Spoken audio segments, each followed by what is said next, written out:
Hi, this is Eva for Once Upon a Timeline. Welcome, everybody. I see you guys have been chit-chatting a bit, so we're not going to have one of those days when nobody shows. Okay, so the internet has been terrible today, so I don't know if everybody is on trying to see what's going on with the election or what. I haven't heard any real serious issues about any looting or riots or anything. I kind of suspected it was overblown, and I think it looks like I was right. So of course we don't actually have the results yet, but Biden's way ahead currently. But well, I'll talk about that in a second. All right, so see who's in here: Preliminal, Pugsley Lovejoy, Eliani, Mark OC. Oh, just a lot of talk of against with a few people only. Michael Fontaine, Heart's Truth is in. Looks like it's mostly just a couple of you guys. Dark Wolf stands in. Hey, how you doing? Deborah Willard is in. Chariots of Faith. Les Vivian. Shari D. Welcome, welcome. Work Dove is in. Broadnet's Caster. Ann Gaynor. Colorado Skywatch is in. Welcome. Phil Cantu. Voidscape.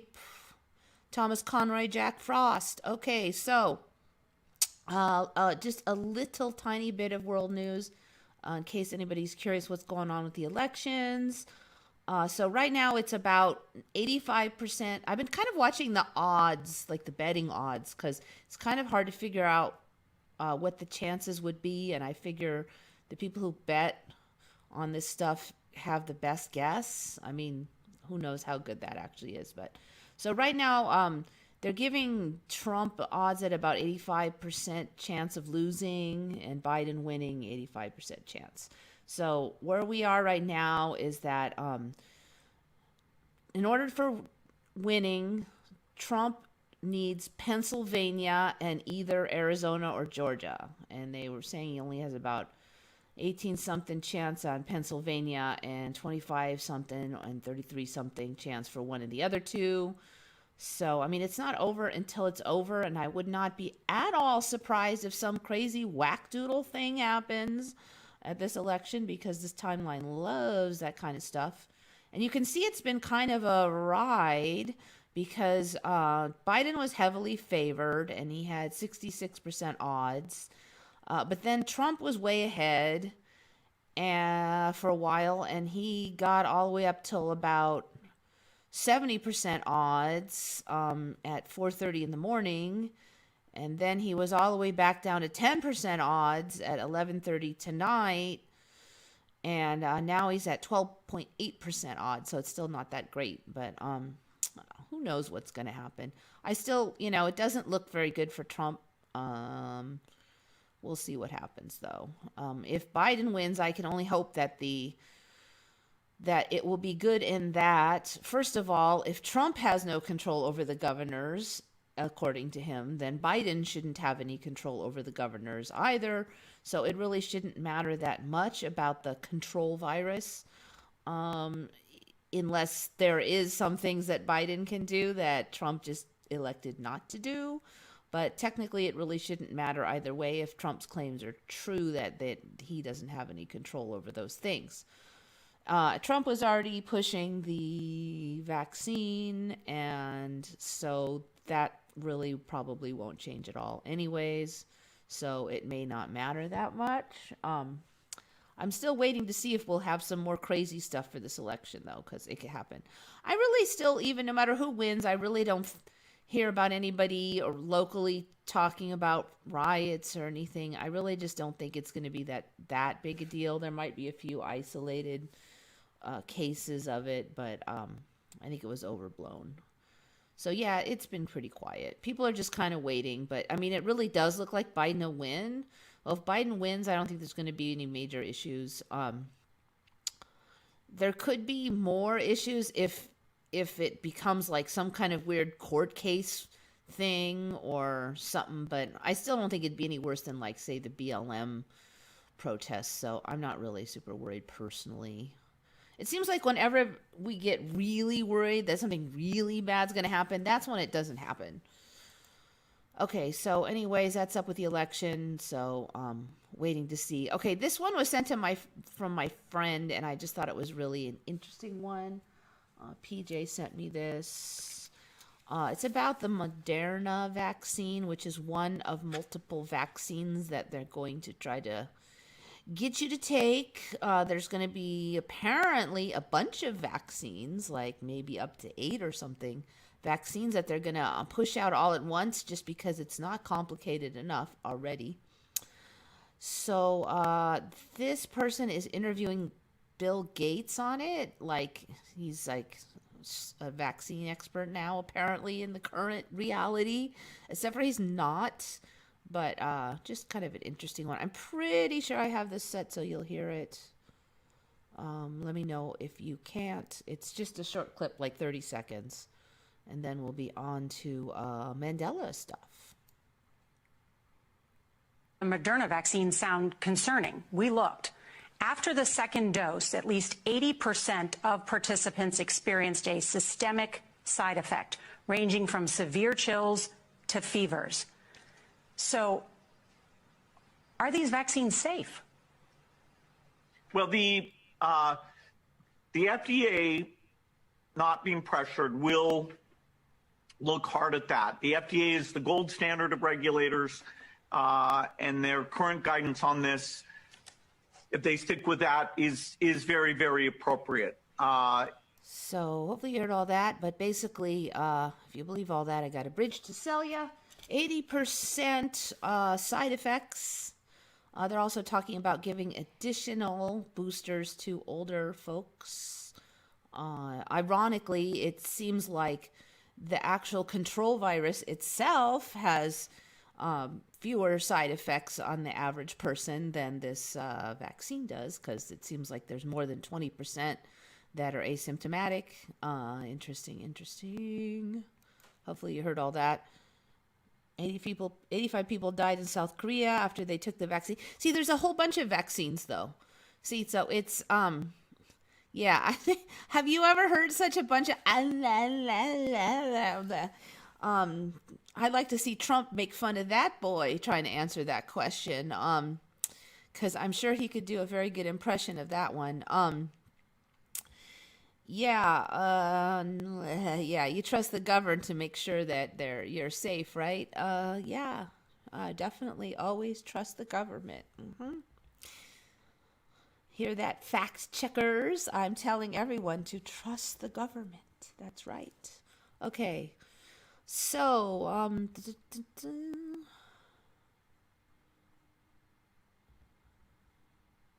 so what you guys are all chit-chatting about here.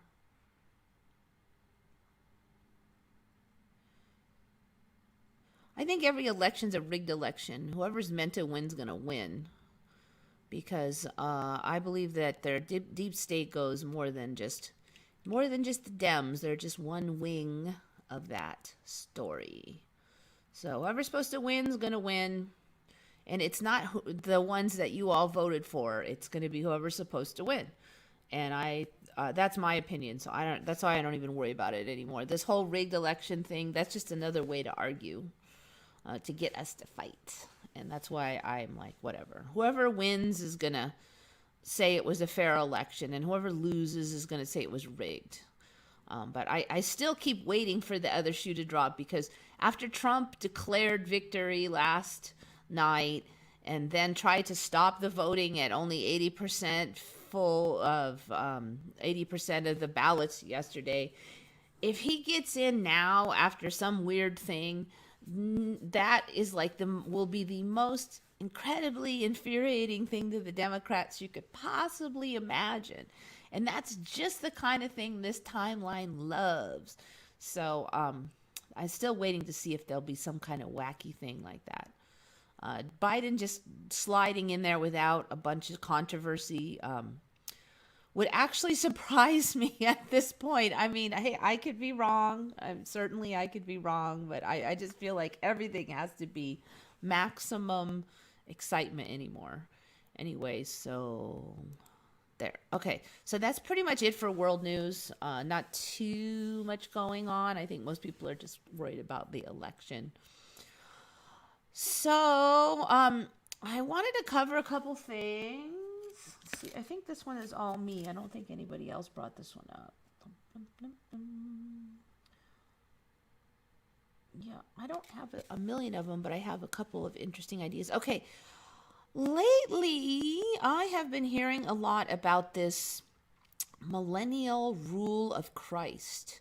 And I realize I've really only heard of that in the last few months, because I always remembered that there would be, the resurrection and the judgment. That was it. It was for all time after that. That was it.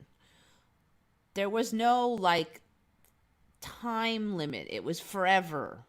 It was eternity after that. You were sacrificing now so that you would have eternity. It wasn't like 1,000 years. So I just realized, I'm like, what is this freaking millennial rule of Christ? Never heard of it until just a few months ago. So apparently there's this thing in Revelation 20. For many of us that used to be Revelations, but it's Revelation 20. And it goes like this.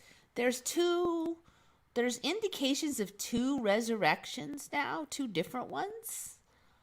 So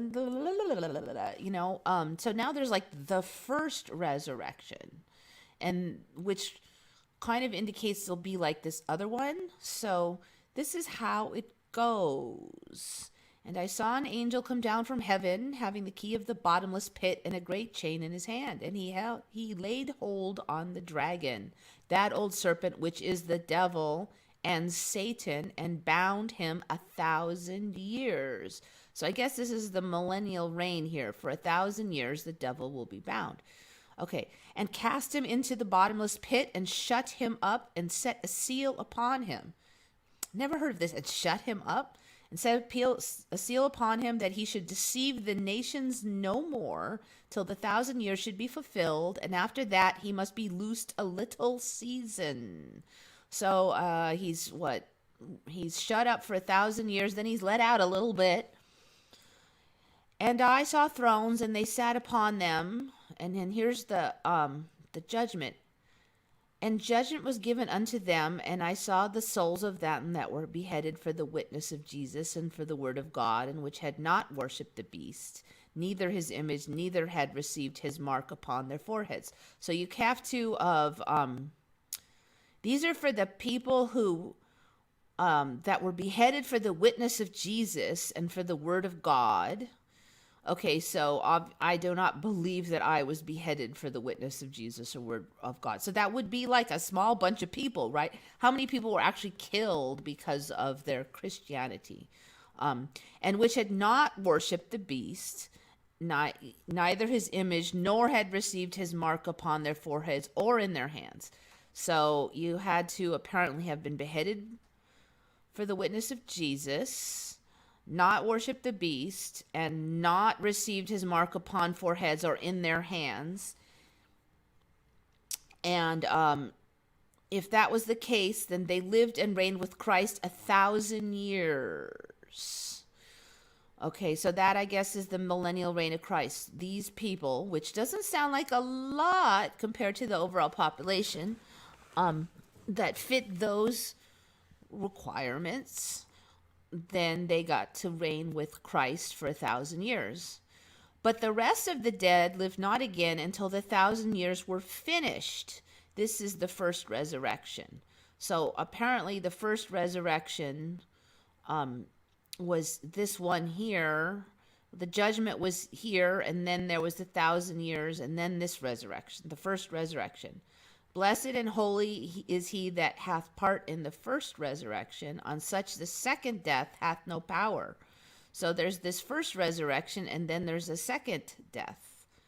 Hath no power. If you were in the first resurrection, then the second death hath no power, but they shall be priests of God and of Christ, and shall reign with him 1,000 years.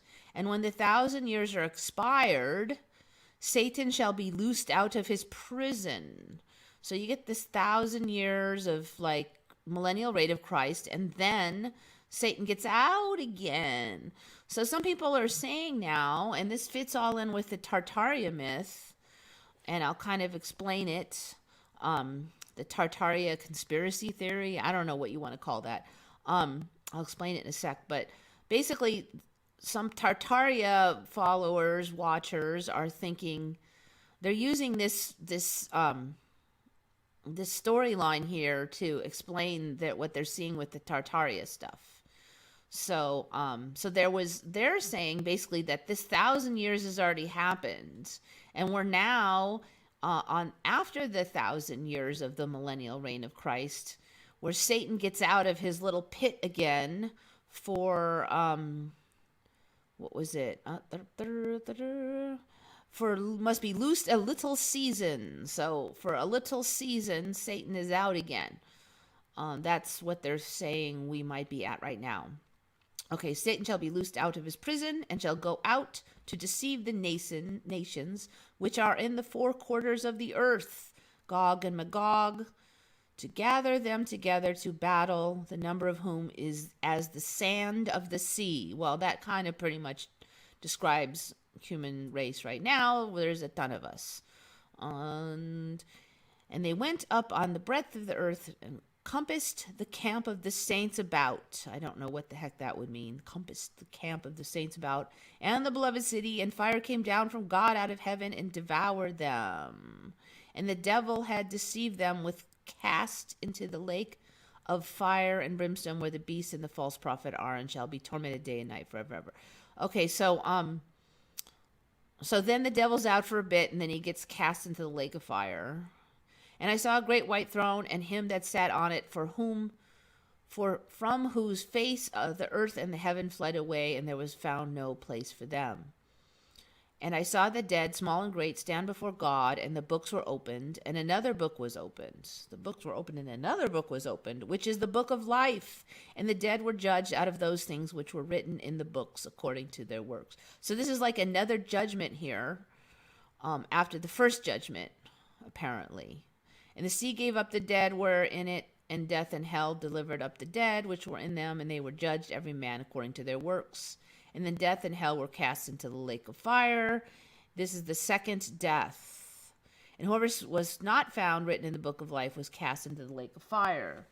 Okay, so let's see. I wrote down some stuff. So basically there's like this first resurrection, which is the resurrection of life. And then this other resurrection, which is the resurrection of judgment, is where some people are dividing it.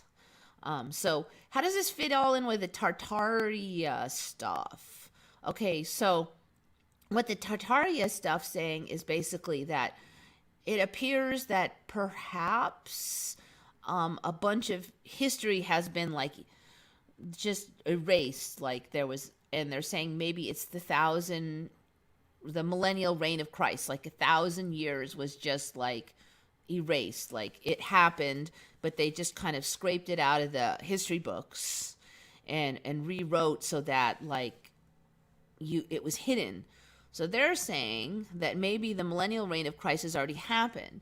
If you look back into the Bible, Jesus makes it sound like all that stuff that he was predicting was going to happen like really soon.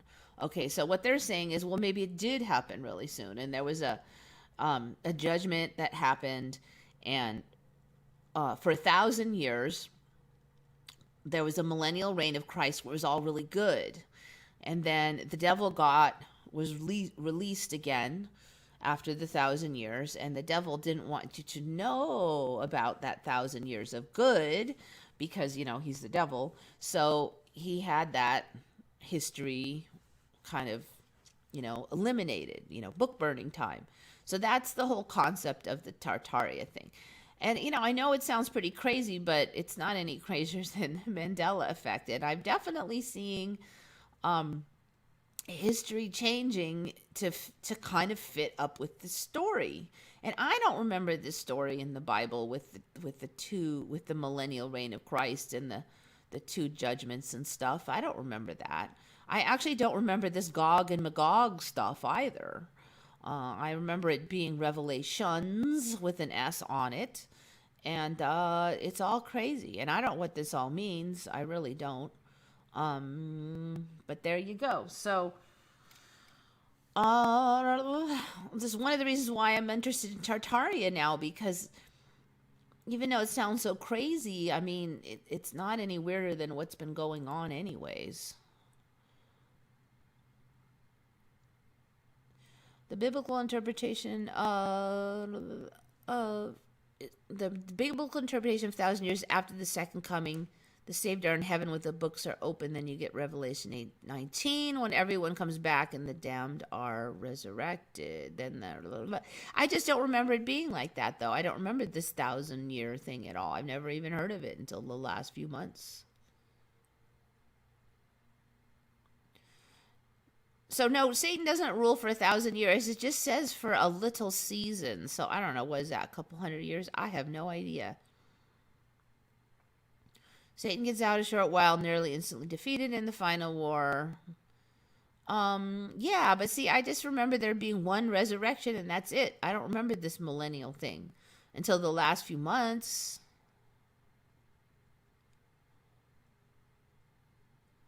Yeah, I think there was this one final return of Jesus and God. That's all I remember. I never heard of this other stuff. I mean, I know what you're telling me because that's what it says now. I mean, that's the shtick now, but I've never heard of it.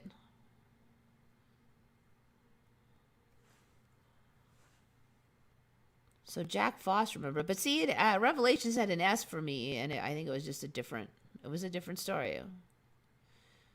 Satan ruling for 1,000 years. I just remember Satan was ruling this whole time until God and Jesus came back and he did the judgment and smacked down Satan and end of story. I don't remember this whole other. I don't remember it being split like that, like 1,000 years of Jesus and then Satan's let out again. I have never heard of that until the last few months. I've only heard of Satan's 1,000-year rule, not Christ's. Yeah, they're calling it the millennial reign. You see, it doesn't say any years for Satan's rule now. It's just a little season as far as I can tell, unless somebody can point me out to something. Certainly, I'm not an expert on the new Bible. I wasn't an expert on the old Bible, but I'm even less of an expert on the new Bible.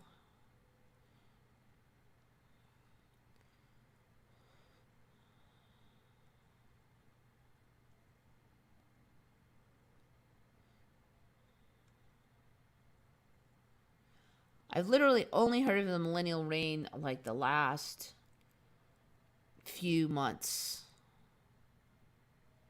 So it looks like it's like 50-50, like half of you've heard of it and half of you're like, what? It was Satan. Was it? I don't remember it being specifically 1,000 years for Satan. I just remember it being Satan up until God came, and that was it. His butt was kicked, and that was the end of him. Cherries of faith, you got to realize the Mandela is different for everybody. So just because you had it in your Bible doesn't mean everybody else did. I mean, that's how the Mandela works. It's pretty much agreed on.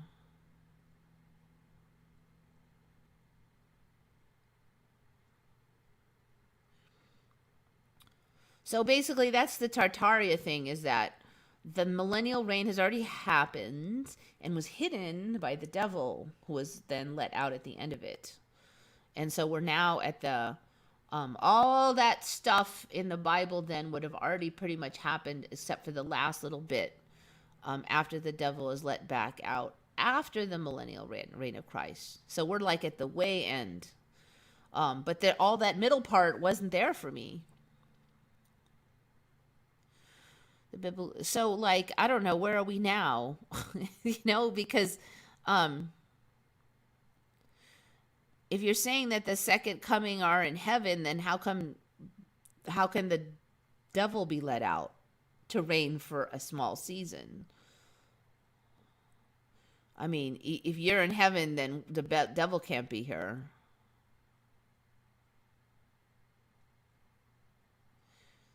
The devil doesn't rule anything. He's trapped in the pit for 1,000 years. When Christ returns, if you're not saved, you fall down dead, no one to tell. Well, yeah, that's the old version. That's the version I remember.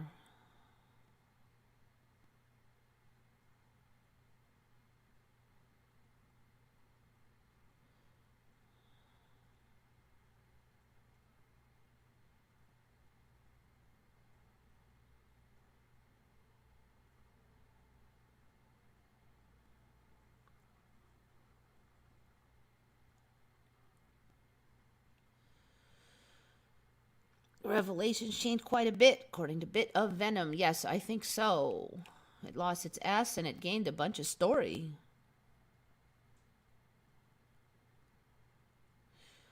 Okay, so there we go. That's what's going on. So anyway, that's been some of my interests in Tartaria. And just, it almost out of chance, I actually ended up being the moderator, the current only active moderator of the subreddit called Tartaria, reddit.com /r/Tartaria, basically because almost all the people who started it got kicked off of Reddit. Like, this is the original guy, Pissed Off Tumor. Oh, such a great name. This count has been suspended. Almost all of them were suspended. I don't know what kind of people started the sub that they got kicked off. And there's like one guy that did it, but he's not posting anymore. Sounds like he had some family issues. So he doesn't seem to be on Reddit for like the last 5-6 months. And then the guy on top of me, he got busy and he doesn't want to deal with it anymore. So basically it's me now. So anyways, I don't have any other projects to do, but there we go. I didn't want it to I wanted it to be a healthy sub, so hopefully I'll find some assistance eventually to. It's not a lot of work right now to run that sub, but it could get that way. Okay, so why the thumbnail? A couple of reasons I picked that. One is because I didn't have anything better to pick for a thumbnail. Okay, that's one reason. Because I've kind of covered this a little bit. The other reason I picked it is because where is that one? Okay, so somebody on Reddit, Retconned, mentioned that they think the time. I've been kind of very suspicious of the time zone changes. You know, daylight savings time lost its S, and it just seems like there's just been too many weird changes. First, we're going to move the dates. We're putting it on this month. No, we want it on that month. I've never had so many switches on anything ever. Nobody even votes on it. It's just, we're doing it different this year. Now this year we're doing it different again. No, now we're doing it like this. I don't remember it being such a big thing in other countries, but all the different countries are doing it now.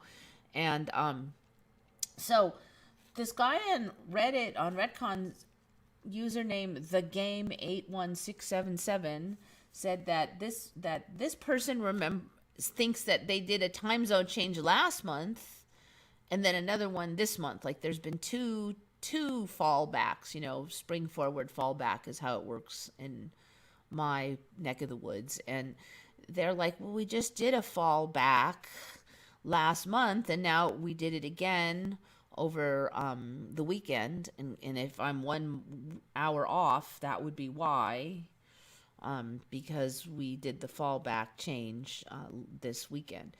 So that person was confused. Now that didn't happen for me, I don't think. It's actually easy to miss them now because everything is digital on the computer, on the phone. I don't have very much in the house that I actually have to manually change. And so I'm pretty sure that I did not have to this year because I didn't have to change my one on my bedstand, which is manual. But this guy remembers 2 of them. And then a number of other people jumped on and said, yes, there's been 2, one last month, this month. You know, there should be only one every 6 months. So I just thought it was a little suspicious that there was 2 of them. And so I was looking at the time zones, and I've kind of covered this before. And this changes every time I look at it. But every time I look at it, I can see remnants of how I remember the countries used to be. So I kind of wanted to go over that a little bit. Okay, so for instance, none of it really makes sense. I think I'll kind of go over the United States ones first. Okay. I remember there being nice even lines through here, and they lined up almost all with the states, edges of the states. So now I'm looking at it, and it makes no sense because there's really no reason to have a tiny little divot of like Kansas that has got the same time zone as Colorado when you could just follow the edge of the state straight up, right? And have a nice clean line through here. Why would you not do that? Why would you have it all? Now, for a while, it was super zigzaggy in here. That was like 2 years ago. So it's actually a little cleaner than it was. So I don't know if that means we're kind of coming down to a more stable version of the state locations, and that they're going to shift around a little less. I would think, though, that when we come to the end, it'll be straight down the borders again. I mean, it's ridiculous to have one little divot of like here. Why is this little smegma of Oregon got the same time zone as Idaho? Why not just run it like right here along the border of Oregon? It makes no sense unless these states are shifting around and used to be over here more, and this line used to be cleaner, and the Mandela hasn't made the time shifts on this yet to straighten this mess out. Because interestingly, I do remember Idaho being more over this way. And if it was, this line would make more sense. So I'm thinking maybe that's what's going on over here. I mean, like over here, why would Michigan have a little bit of yellow? But none of that makes, none of these, a whole bunch of this area just stupid. I mean, who on earth would do it like that? There's just no, I quadruple dare anybody to come up with a rational explanation for that. Okay, so now we look at the world one. All right, so what do a lot of us remember about Canada? A lot of us remember Canada being kind of more pushed in. It was sort of sitting on top of the United States. It almost like it's falling apart. It's splitting up in the top and splitting open like a flower. Okay, so why on earth, if this is the red time zone here, would it be red all the way out here? Why wouldn't it be the red time zone there? Well, it would make sense if this area used to be up in here in this time zone, and it went. Okay, so that kind of fits with our memory here. So a lot of the splitting would have been like right here. Okay, here, a lot of people remember Alaska being a lot smaller, and it would fit nicer into this time zone here if it was back out here like we remember it, and this was over here like we remember it. That would all make sense. Okay, so other stuff. Okay, this has changed since last time I looked at it, but I do remember South America being more like in an upright position. And if you imagine this in a more of an upright position with this tail more out here, then it would line up nicely with the current blue, because right now the blue doesn't really make sense. Why would this whole area here be red and then this be blue? This could be blue, it'd make sense, but this all should be in the red time zone here. It makes no sense that it's, but if this was standing up more level like, it would make more sense. So it may actually be that these countries maybe have shifted more this way versus that one shifting that way. I'm not sure exactly, but so that's one thing that also kind of fits with how I remember. All right, you look over here, Russia. A lot of people think Russia has kind of spread out, and if you look at the Russian time zones, they're all spread out. They don't fit with the time zones they're in very much. I mean, like, here's the green time zone, yet half of the Russian area in the green time zone is way over here to the side. That doesn't make sense. You know, this doesn't make sense here. Why is this so fat? I guess I can kind of see China just deciding that they're all going to be the same time zone, but once you start splitting here, why would you not split along the existing time zones? Makes no sense. Why are all these countries over here all in this one? I mean, is it maybe because Europe all wants to be in the same time zone? Yet this one here, Portugal, why did they pick the red time zone when they're actually more in the yellow time zone? I mean, you know, it doesn't make sense. Like, I'm like looking at it going, that makes no sense. Australia, why did Australia pick this line here? I mean, they're only partially in the time zone again, but yet Australia makes more sense than a lot of them. And we only remember Australia being further south, but we don't remember it tipping any. So it actually kind of makes sense that it's more lined up with the existing timelines, time zones. So yeah, basically the areas that we remember that we think have split open also seem to be the ones that line up the worst.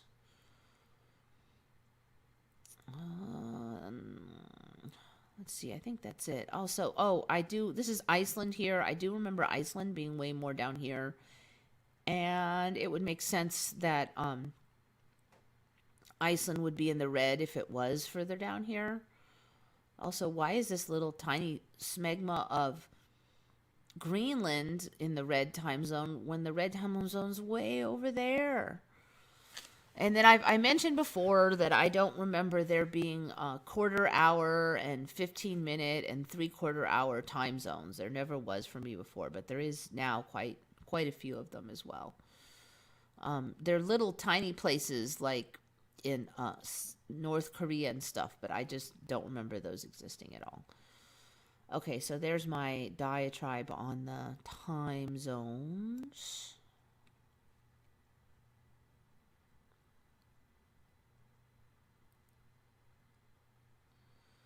Okay, so Thinker thinks we're approaching the golden age. See, Tartaria says we passed the 1,000-year millennial reign according to the Tartaria theory. I'm going to get some water. I'll be right back. Forgot that today.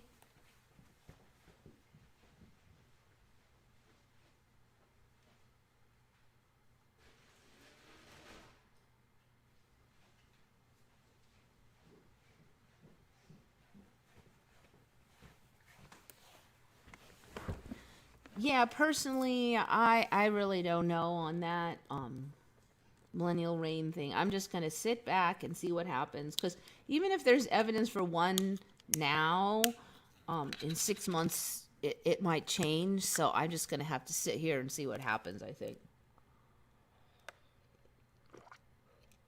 Try to be a good person and get out your popcorn and watch the show. Because what else can you do? Need Input had a good one about liquid-filled vinyl records. Never even heard of that. Liquid-filled vinyl records. All right, I'm going to look it up real quick.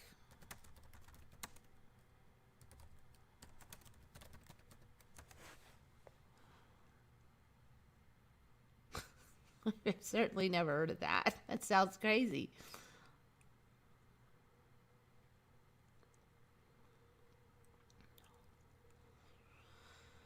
Oh, the internet is alive still. Liquid-filled vinyl records by Android 2K3.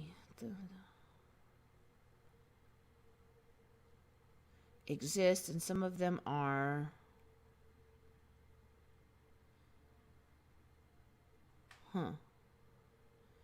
Make trippy art. Liquid-filled vinyl records. Some of them are super gross.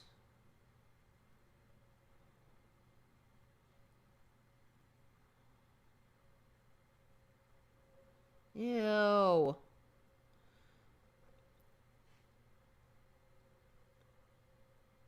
The concept isn't all that new. It was first attempted by Disney in the 70s, but it's only become popular and viable in more recent years.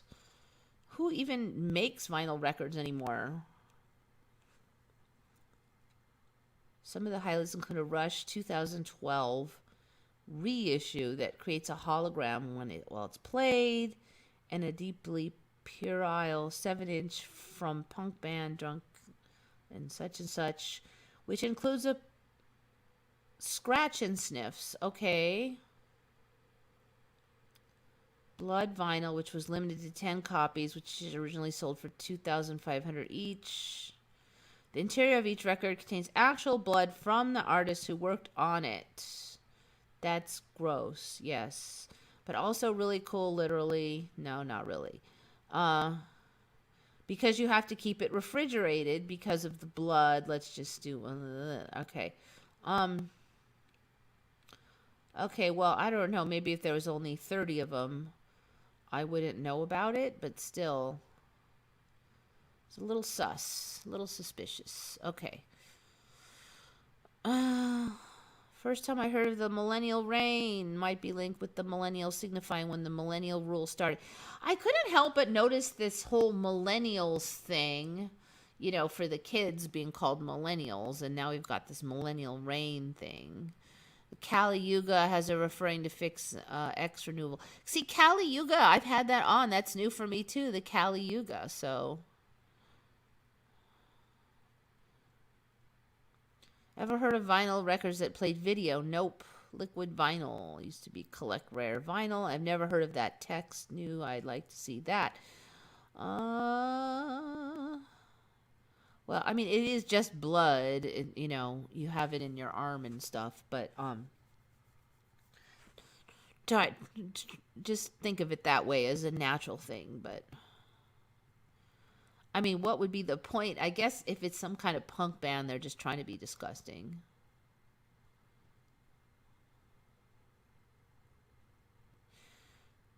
See, Thinker, there was no 2 times of golden age. There just wasn't. There was just the resurrection, and then that was it. That was it. There wasn't.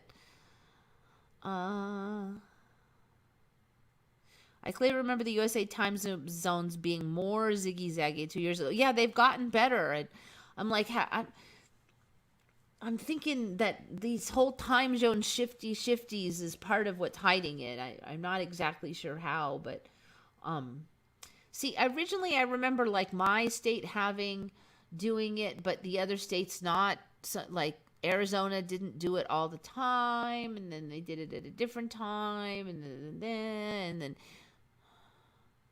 I think that it's hiding some of the shifts with this, with the time shifts, with this daylight savings time, constant changing. So when somebody said that they remember 2 different fallbacks, I'm like,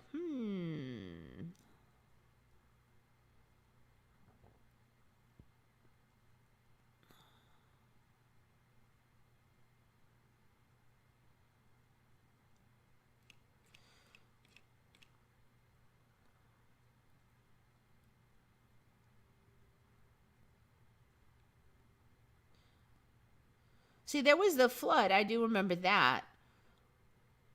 The biblical flood, but it was all still, it wasn't like millennial reign of Christ after that.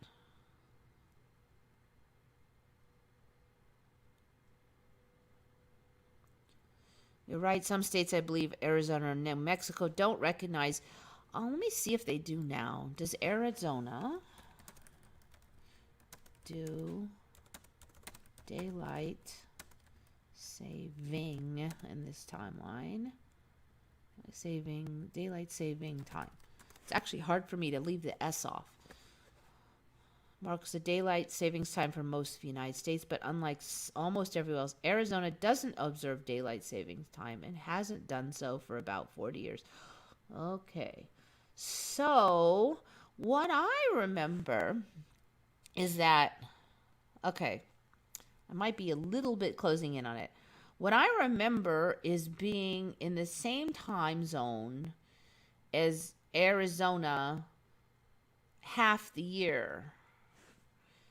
And then the other half the year we weren't. And it was because Arizona didn't do daylight savings time and we did. So that would have put us in the same time zone. Now, I'm thinking if Earth was bigger, then the time zones might have been fatter, and that would have explained it. But I do believe that California and Arizona were in the same time zone for a while. Half the year. But now we never are. And I kept getting confused because for a while we were the same, and then we weren't, and then it kept shifting. And the thing is, I go down to Arizona, kind of at the same time every year, so it shouldn't have kept changing. And then I'm like asking people, but I thought it was this, wasn't it this last year? And they're like, I know, I don't know. Nobody knew anything, and they couldn't explain it, But there was a time when we would have the same. I would cross over the border and I didn't have to change my clocks. Then I had to change them sometimes, but not other times. And then I always had to change them. So I always have to change them now. Best I can tell. I don't know. It's getting confusing. I don't know. There's something going on. But we're, I don't know. But anyway, it's been a long time since I went over there. 10 years, and haven't had to change it. So, okay, so there's that. All right, this one was found by Shari. Actually, did I cover all the time zone ones? Yes. The internet's holding up. So I've had this on again. A while ago, I was talking about new Michael Jackson videos, and Shari found another one. And apparently there was this a sequel to Thriller now that was a half hour long. And I was just looking for these really hard, like a few months ago, and was tripped out to find several, but that was all I could find. And then Shari found this whole nother one I have absolutely never seen before.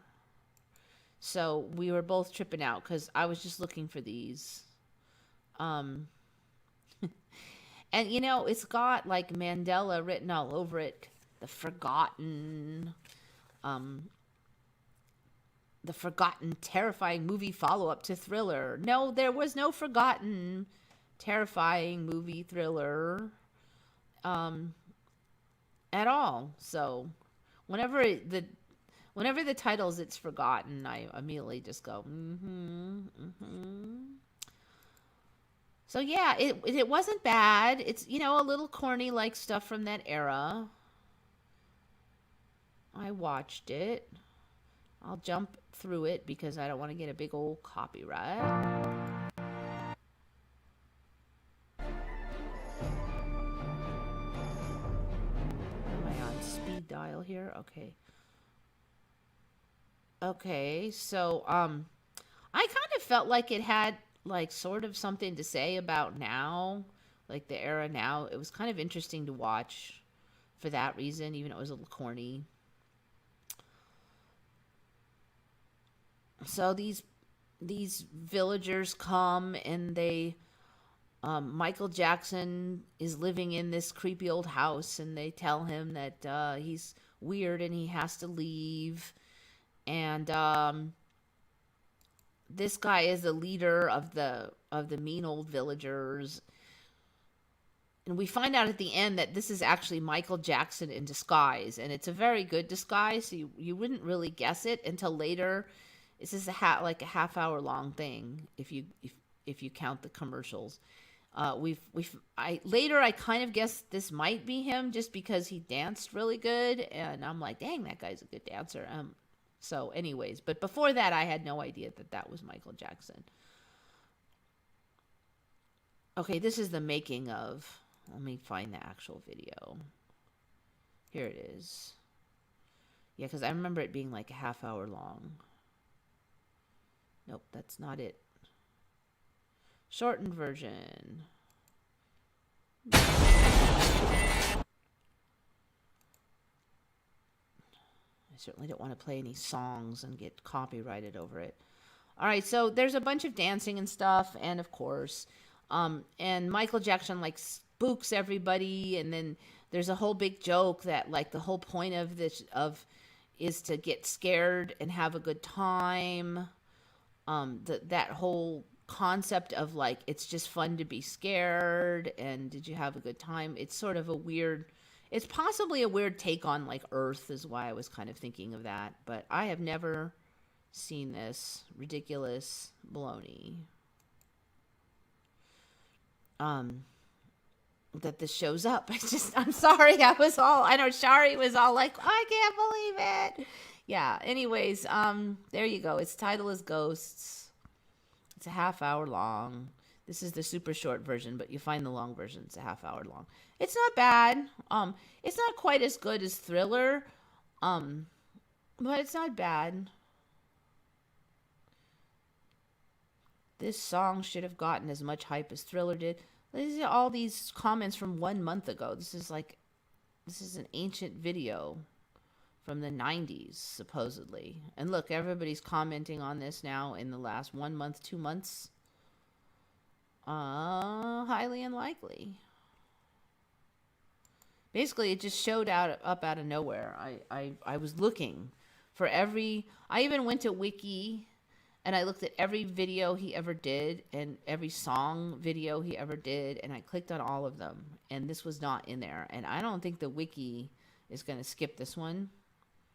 It's a half hour long sequel to Thriller. I don't think so. So, yeah, trip me out.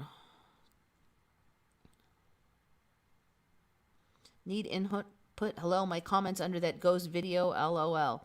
Yeah, when did you know about it? He was hard to get away from back in the... Yeah, he totally was. And I mean, I hate to say it, but I totally loved his videos and his songs. And I was just kind of... Like, my parents didn't really do radio and stuff, so I was just, like, in 6th grade around then when I first heard the songs. And they're good, so... I was totally into all of his songs and all of his videos. I wouldn't say I was like a fangirl because I'm just not that type. I just like the work.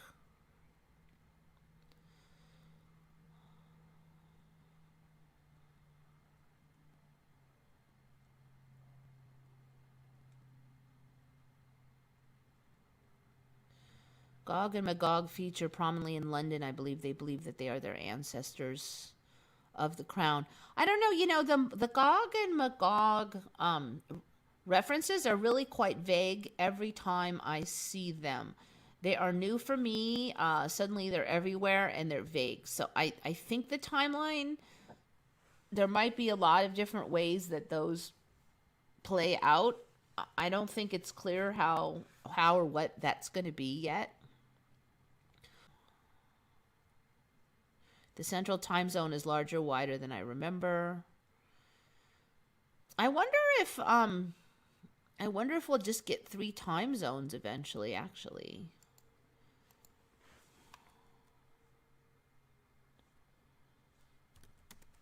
Now you got me thinking.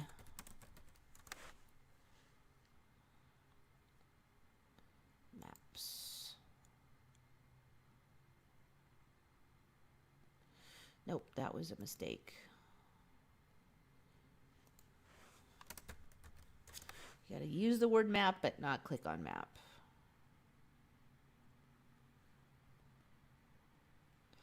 I do remember that being split fairly evenly.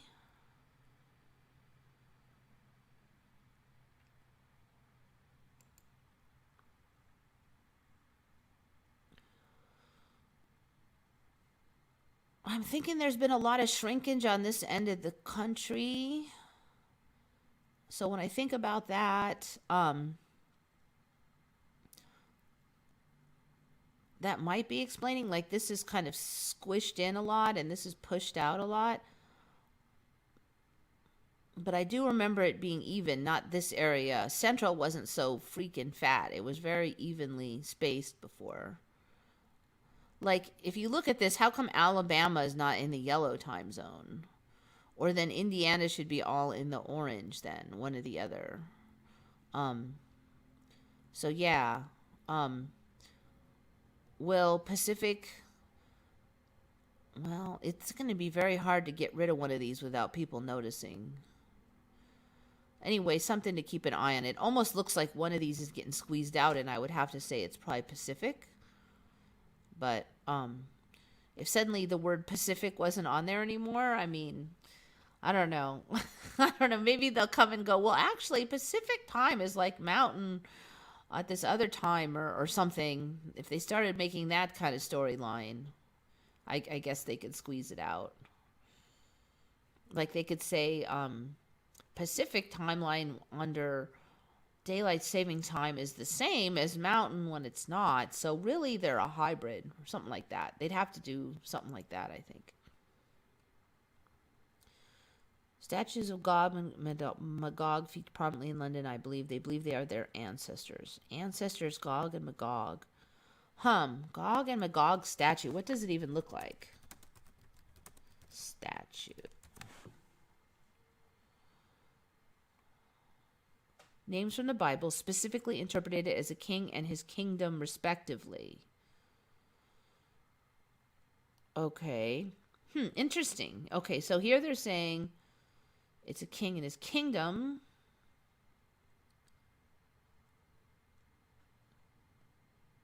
How can you have a statue of king and his kingdom? You could only have a statue of a king.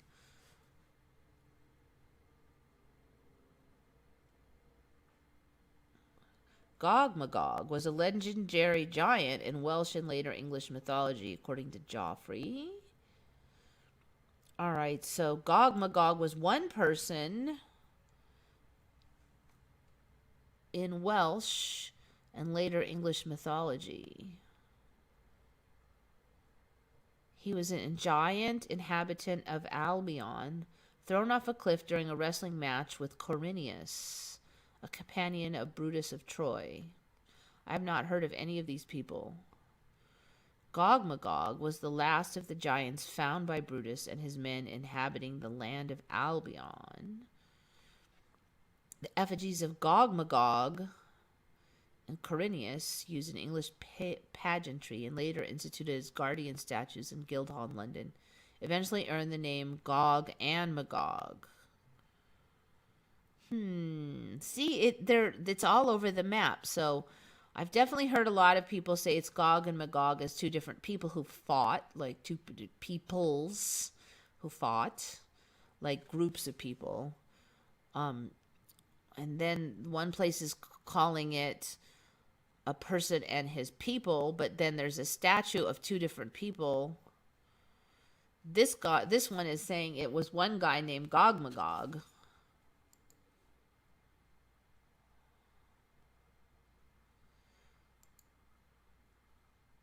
Let's see what Londonist.com says they are. So you've got two different peoples here. Their names appear in the Old Testament book of Ezekiel, in which Gog is a landowner, and Magog is the name of the land. Later on in Revelation, they become one entity, a representation of the hostile nations of the world. Gog Magog is the hostile nations of the world. That seems like a stretch. In 1971, U.S. President Ronald Reagan claimed Gog must be Russia. From here on, things get chaotic, bewildering even, as the Brewer's Dictionary of London Phrase and Fables puts it. Gog and Magog crop up in all manner of folklore from all number of countries, religions, and eras as peoples, giants, countries, armies, and various other entities. At one time or another, everyone wanted a piece of, or was at least scared witless by, Gog and Magog. So what have they got to do with London? One of the legends of Gog and Magog explicitly concerns London. As with most legends, there are variations on the theme, but a popular one goes that Gog and Magog, or confusingly Magog and Cornelius, were two monstrous giants, the product of the 33 wicked daughters of Roman Emperor Diocletian and certain demons they'd been canoodling with. As he found New Troy, which would become London, the heroic Brutus tamed the two colossi, forcing them to serve as guardians of the city by chaining them outside his palace, the site of which is now Guildhall. Of course, the tale is nonsense, but somehow the legend lives on. The duo continued to be associated as the city's guardians, the effigies of Gog-Magog, the Albion, and Cornelius the Briton were recorded as appearing at the coronation of Elizabeth I in 1558. While the giants were already making appearances at the late Lord's Mayor show in 1554. Okay, so what a mess. Okay, so it was two people for London. Another one says it was one guy threw another guy off the cliff. Another one says it's the evil nations of the world. Another one says it's a person and his people. Another one says it's two nations who fought. I don't. It could be anything at this point. I think it could go anywhere. Keep an eye on it, I guess. I was downloading stuff from the internet in the last 3 months, and this video was not anywhere. I went to the wiki and I checked every last thing that Michael Jackson produced as far as video, and it was not on there. Because I was checking them all. It was not on there. So I'm really sure about this one. It's funny because, certain Emmys you're not sure of, but I totally check this. I don't see how that the wiki's going to miss a 30-minute sequel to the Thriller on their explanation of videos that Michael Jackson made. George Bush Sr. and Jr. took their code names as Gog and Magog. No way. No, not for me. They did it. No. Never even freaking heard of that crap. No. I'm actually very curious often about the code names that the Secret Service give their people, and it was not Gog and Magog.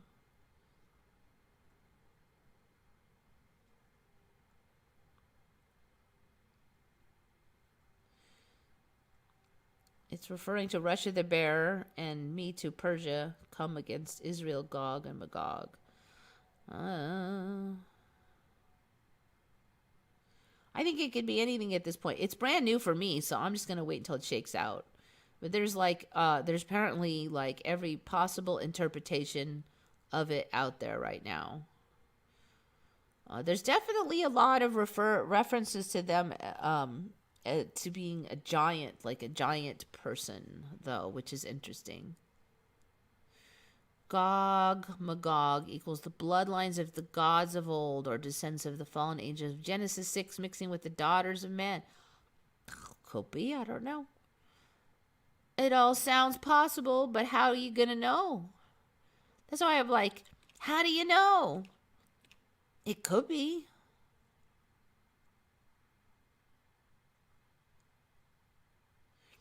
Now, that codename bit may be a bit of a stretch for me, as in sounds like an ME from here.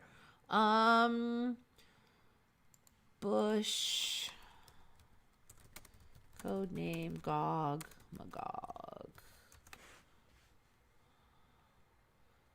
Bush, Gog, and Magog. The words.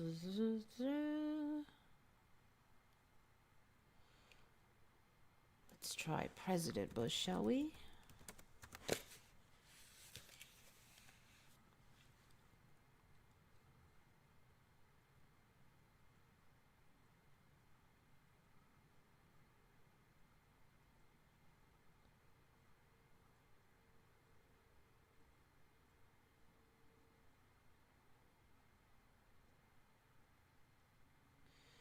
H.W. Bush had the nickname Magog when he was initiated into Skull and Bones, I assume they're going to say. Okay, so not the Secret Service CIA codename, but the Skull and Bones codename. See if I can find it.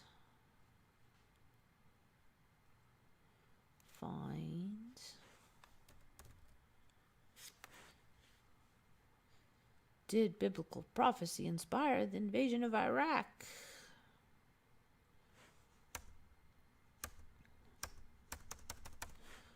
All right, that's not real helpful.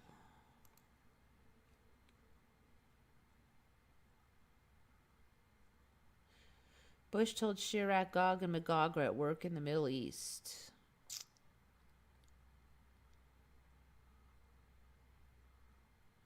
I'm not really seeing anything about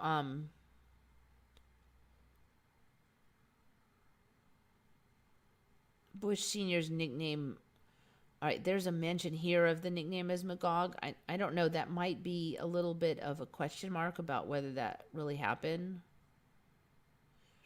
What his nickname was in the Skull and Bones, apparently.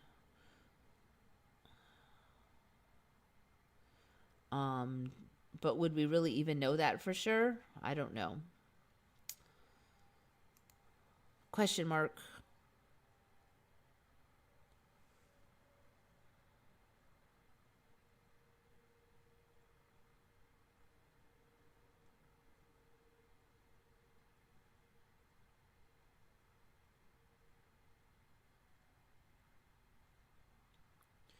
If you're speaking of map changes, there's been a change in Northern Ireland for me. There's now a large water mass in the middle.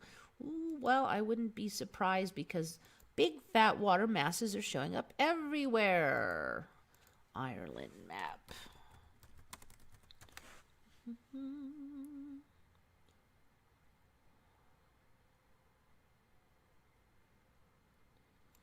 I think I see it.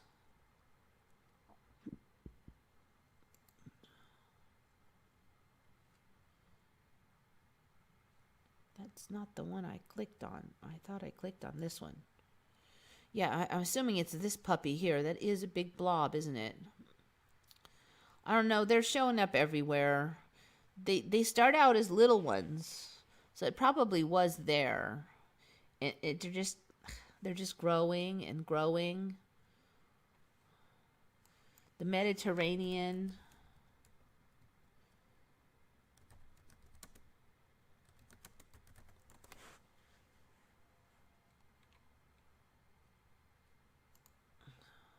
See, this used to be the Mediterranean, and then the Black Sea was way out over here. But now the Black Sea is like hooking up. And behind the Black Sea is coming, what was that one called again? Caspian Sea is scooting in here. This Black Sea was a tiny circular like sea way out here.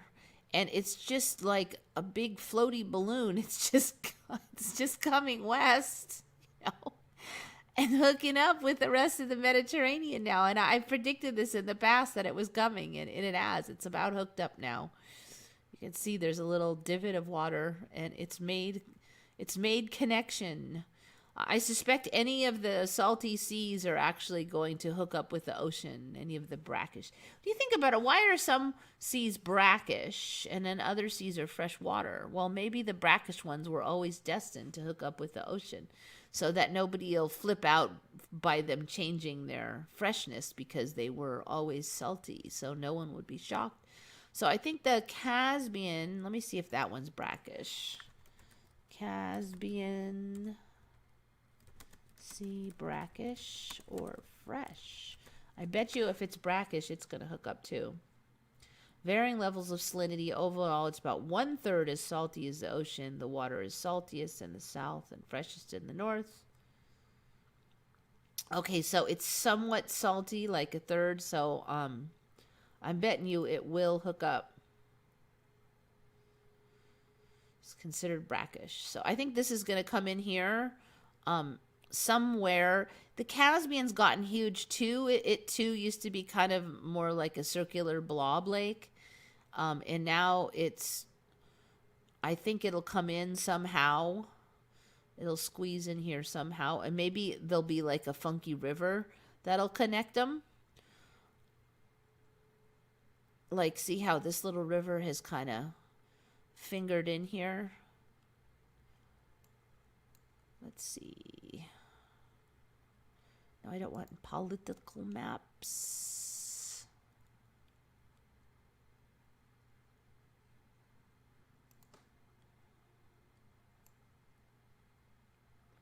I don't know what I think I'm doing. Okay, I wanted to see if there was any rivers connecting them yet.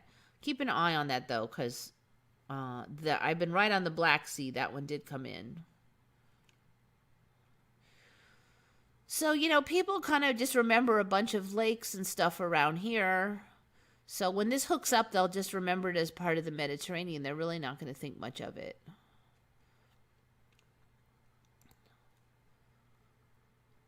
When this hooks in, they'll just be like, yep.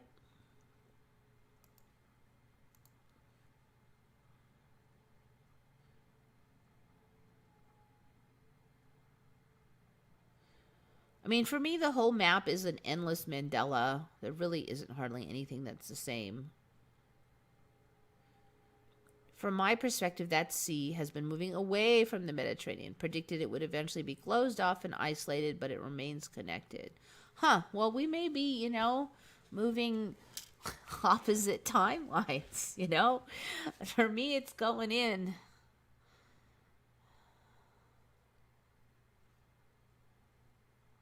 It used to be landlocked. Yep. Does the Black Sea now have outlets? Well, it looks like it connects right up to the Mediterranean. Let's see. Black Sea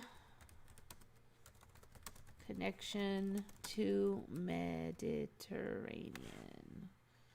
Blink. Yeah, Bosphorus Strait, which is a word I just started hearing like not too long ago. The Black Sea connects with the Mediterranean through the Bosphorus Strait and then through the Sea of Marmara and the Dardanelles Strait. The Black Sea also links with the Aegean Sea and the Sea of Crete before meeting Mediterranean.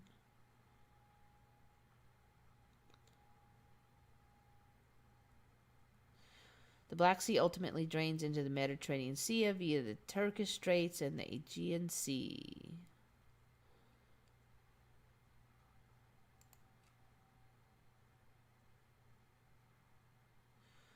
Okay, so you could pretty much see it here.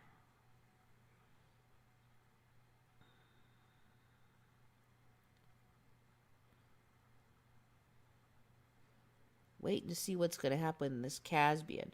This little, see if you can see it. This little bump on here on the Caspian is new. All of this up here is different. It used to be kind of a cohesive blobby lake. This piece here is broken off, and I keep waiting to see if it's going to get a name.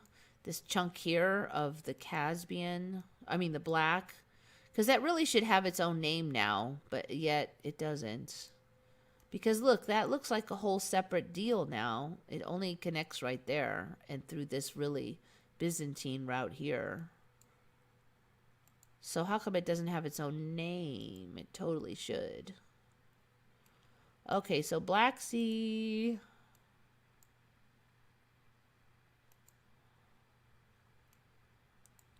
Looks like it might connect up in there. Yep, here we go. Okay, so it connects through here to Sea of Marmara, and Sea of Marmara connects to Mediterranean, which, Aegean Sea, which I believe is considered part of the Mediterranean. See, Aegean Sea's got its own name. How come that doesn't have its own name? Very fishy. Oh, there's one other one I'm curious about. Let me see. On this new chunk of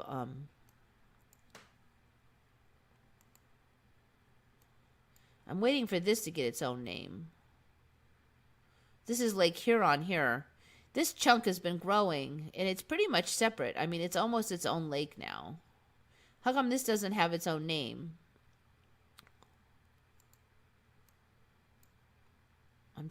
I keep waiting for this to get... And this up in here, shouldn't it have its own name? It's a pretty big chunk of water, and it's pretty much split off.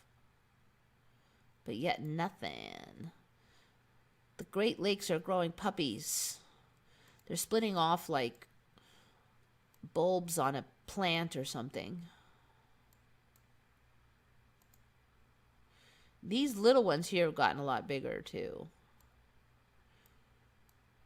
Oh, look at the size of this mess over here. I mean, they're not even that great anymore because these other ones are almost as big now.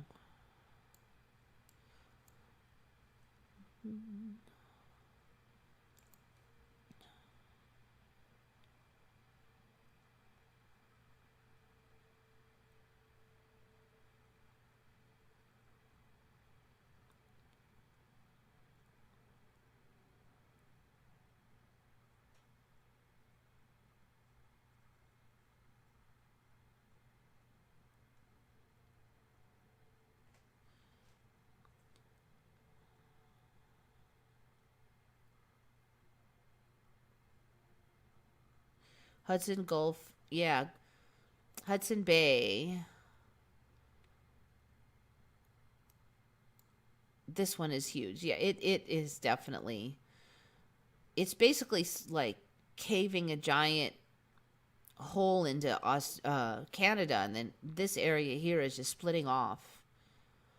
I mean, for me, Canada was all... So, like, all of this area would be up in here. Then the Hudson was just a little thing up there.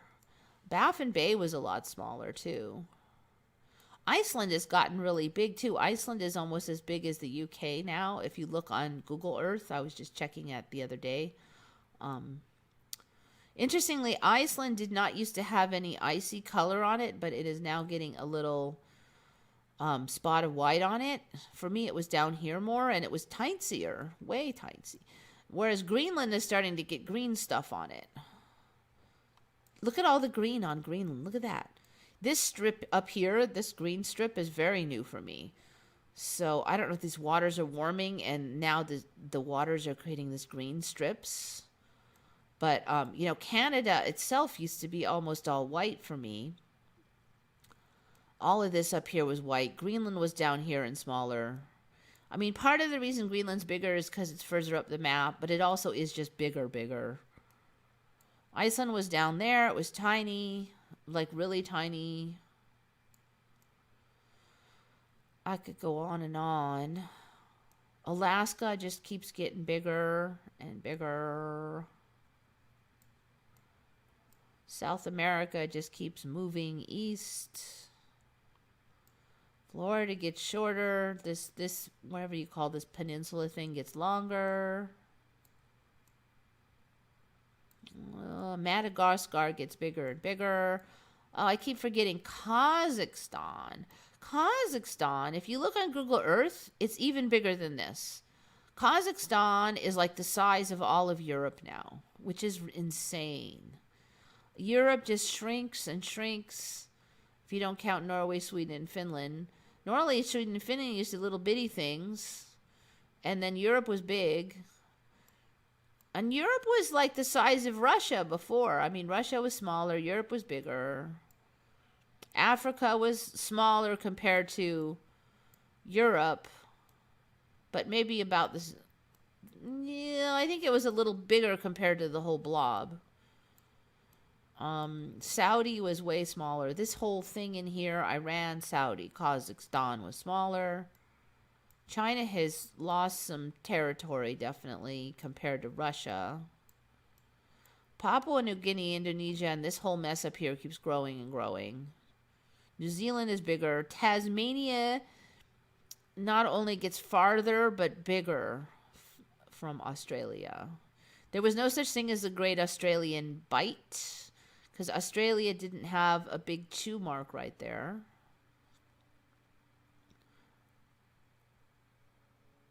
Look at that horn is getting bigger and bigger on that. Slowly. Anyway, that covers some of them. You know, that's just something. The Philippines, I don't think were that big either. You could just go on and on forever with this stuff.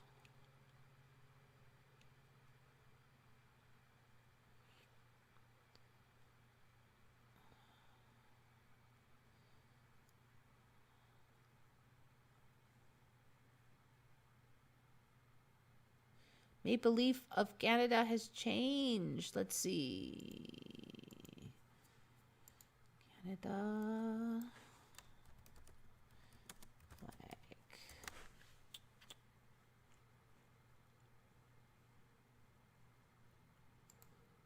Well, we're not going to do it now.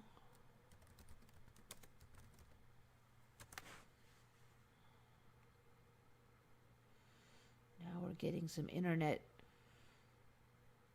list. Oh, yeah. See here.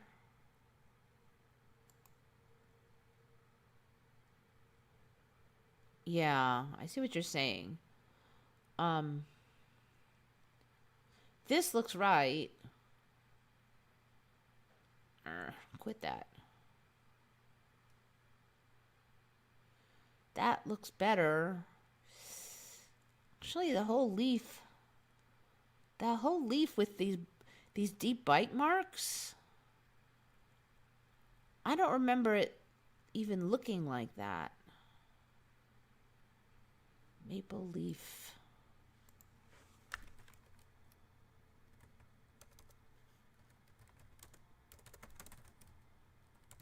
I do remember it being flat across the bottom. Yeah, Canada. Your leaf looks different. For me, it does. Let me see what you said again about that leaf. All right. Flat across the bottom leaf with short stem. Now bottom leaf's angled down with a long stem.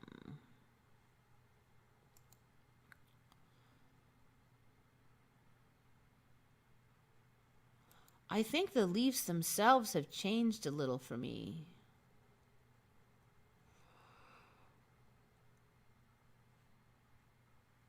Okay, so we're looking at a leaf. What I don't remember is the grooves here being this deep.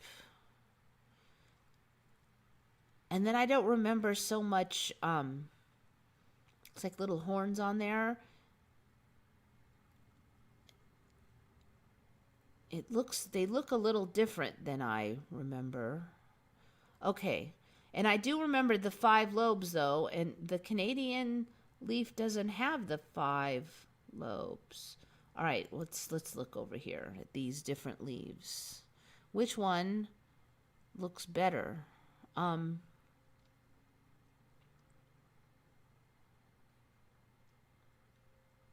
of those look right to me. Okay, these are the different symbols. This leaf looks better to me. Maybe without these deep grooves, but it needs to have the 5 lobes. And the Canadian one, like this looks good. Maybe a little less deep here. This looks a lot more like how I remember it, though. That's what's missing. This looks more like a crown than a maple leaf to me. Wow.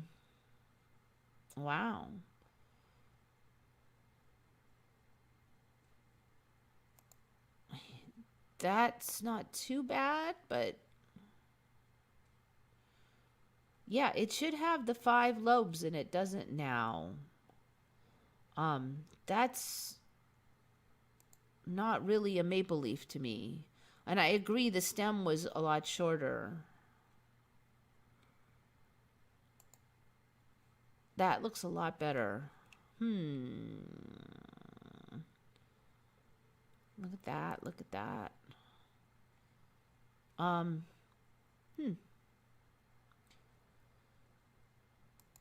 thinking there's more kinds of maple here, and that's why, but interesting because it looks like a crown now. It looks like a crown more than a leaf to me. A lot more like a crown than a leaf. Other than that stem, you wouldn't really recognize that as a leaf. I remember it looking like a leaf. More like that. So yeah, I agree. That looks different to me.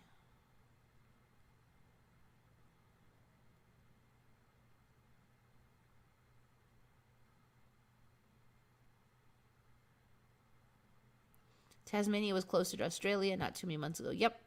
Now, people do remember it originally maybe being attached to Australia. I suspect that that's the case.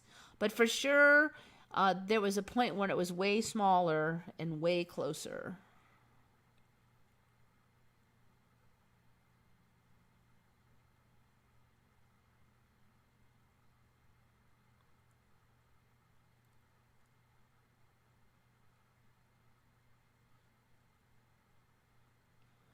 Okay, so next one.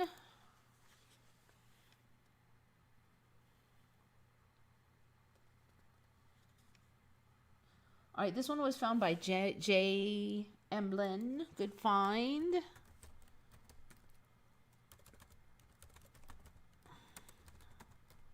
I think we're going to find this in everything now. Let's see if I can spell that right. Platypuses have bioluminescent hair now. I think we're going to find that on everything. Blue-green. They're blue-green under UV light. It seems unlikely to me that nobody would have noticed it before, but this is them under UV light. They grow. They're green. A lot of animals now suddenly they're like, oh, it just so happened. I mean, you know, black lights weren't just invented last week. Everybody messes with those things. Kids loved them. I can't believe that nobody noticed this till now. It's highly unlikely. Kids are always screwing around with those. I mean, parties, you look for cat pee with a black light. Rock hounders use black lights to look for certain kinds of rocks. I mean, there's just no way that biologists just now are realizing that all these fur animals have bioluminescent fur. So highly unlikely. And that was a good find, J. Emblin. I think we're just going to hear about this all day long with all these creatures having it. All right, this one.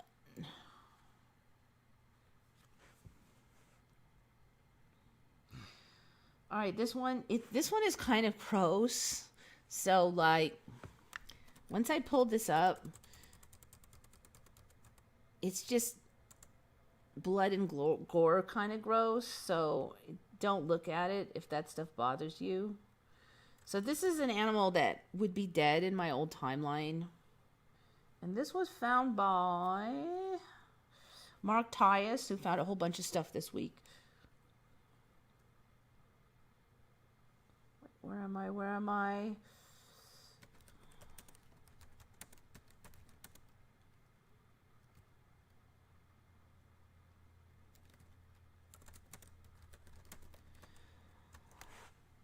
This is an animal that would have bled out and died and would not be strolling around in my old timeline. And I haven't had anything this gross on for a while.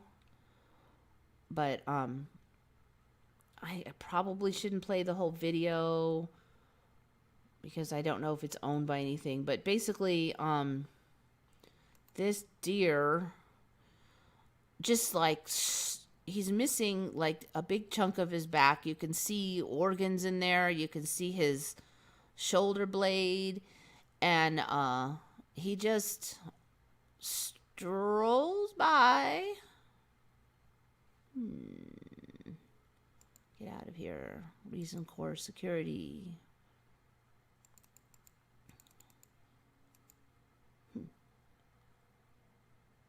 It's funny because I don't remember having Reason Corps security in the first place. My trial has expired. I've had this computer how long? All right.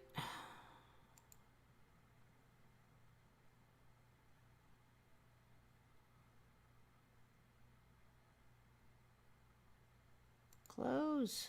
Maybe I'll just put it behind.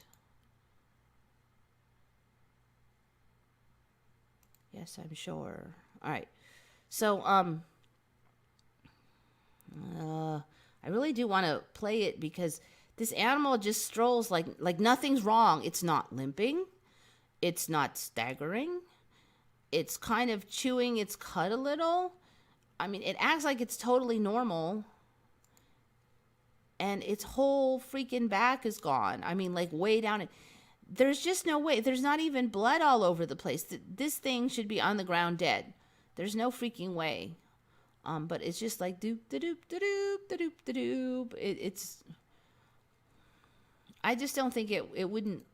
It should be bled out instantly. There's just something wrong with that whole thing. Creatures are just a lot more tough in this timeline. That thing would have been bled out on the ground. There's just no way.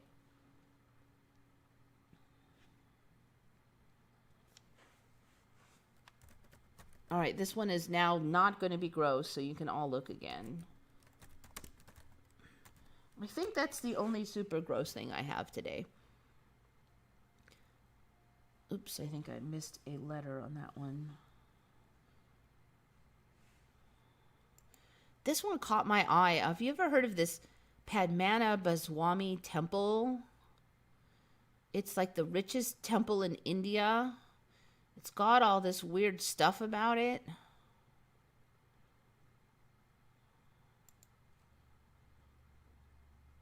All right, so here's the temple. It's pretty distinctive, so if you saw it before, you would remember it.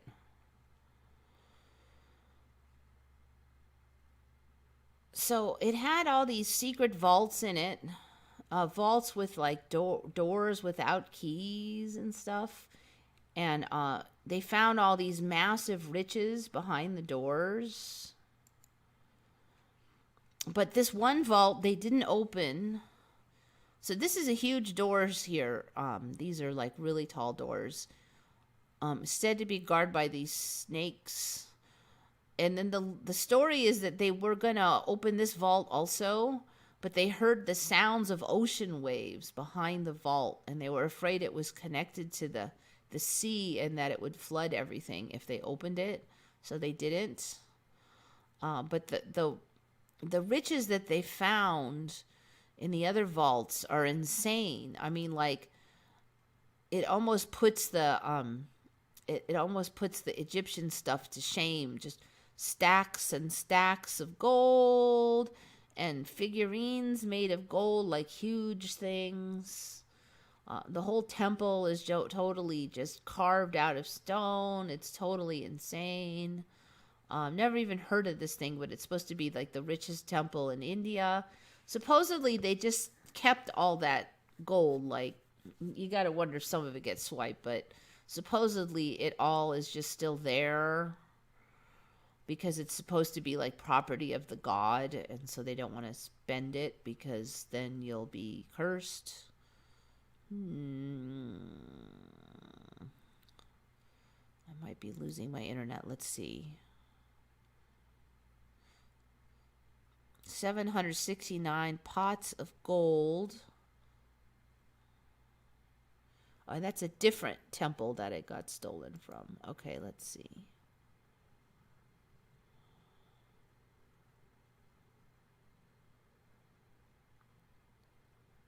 That's Anantha Padmanabhaswamy.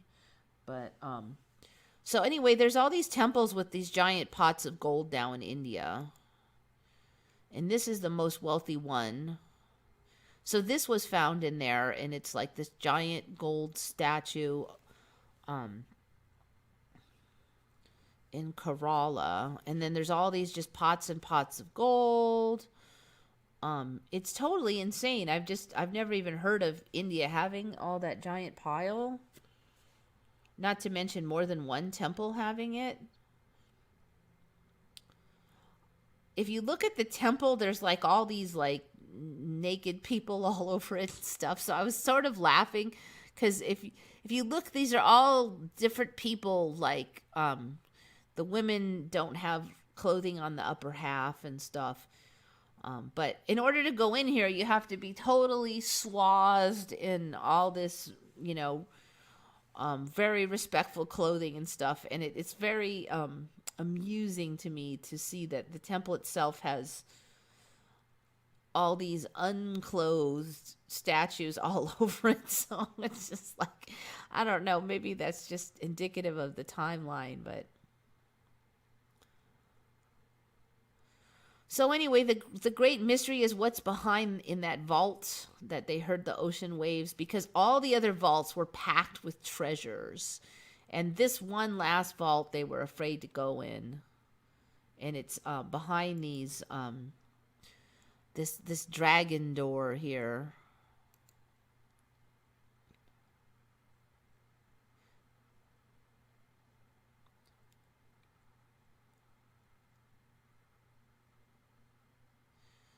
$1 trillion hidden treasure chamber is discovered at India's Sri Padmanabhaswamy Temple.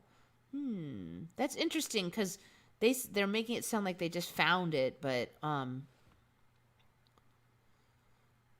of the other articles sound like that.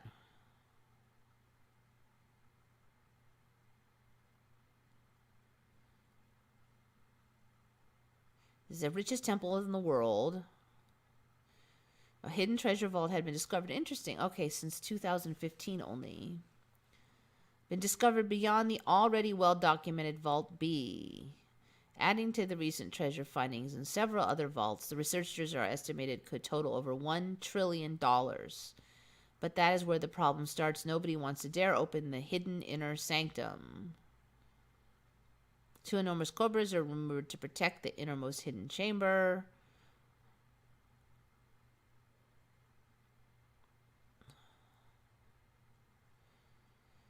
Legend has it that about them finding the inventory unveiled a major priceless treasure. Massive piles of jewels, idols, and coins were uncovered. The myth of Vault B and its dangers were recently discounted when the Auditor General Vinod Rai informed the Supreme Court that Vault B has been opened at least 7 times to his knowledge since 1990 and nothing horrific happens. All right, see, but then they're saying there's no keys or anything. There's no hinges.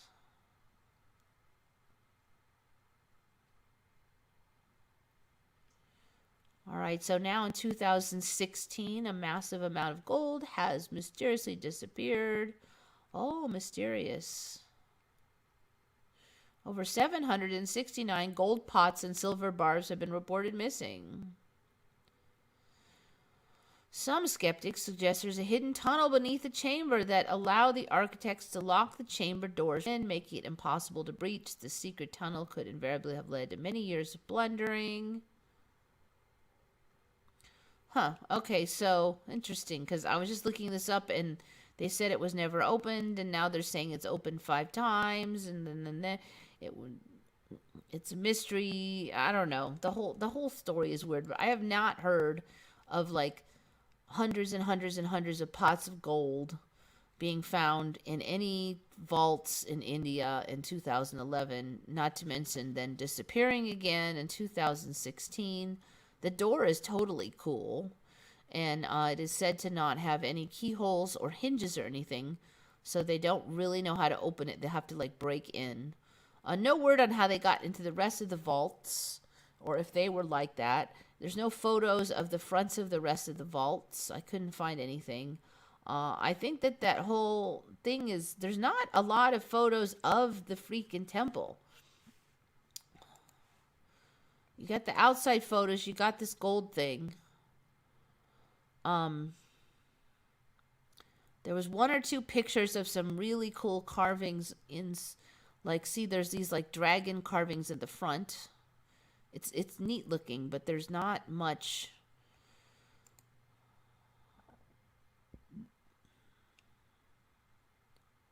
Here. It's supposed to be really old temple. Look at that. Very cool. Very, very cool.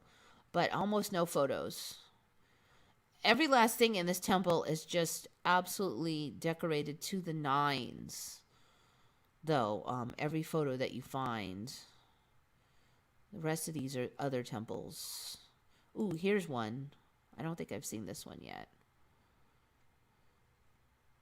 A lot of this stuff in India that's showing up is like 10 times nicer than what's the rubble that's left in Egypt as far as coolness. And the quality of preservation is just stunning. And I don't think that they were there like these step wells. I haven't looked at the step wells in a while.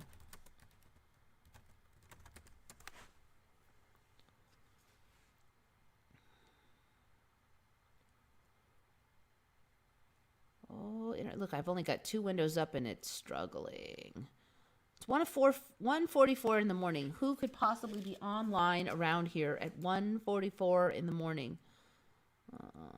That one's a new one. I don't think I've seen that photo. This one looks new.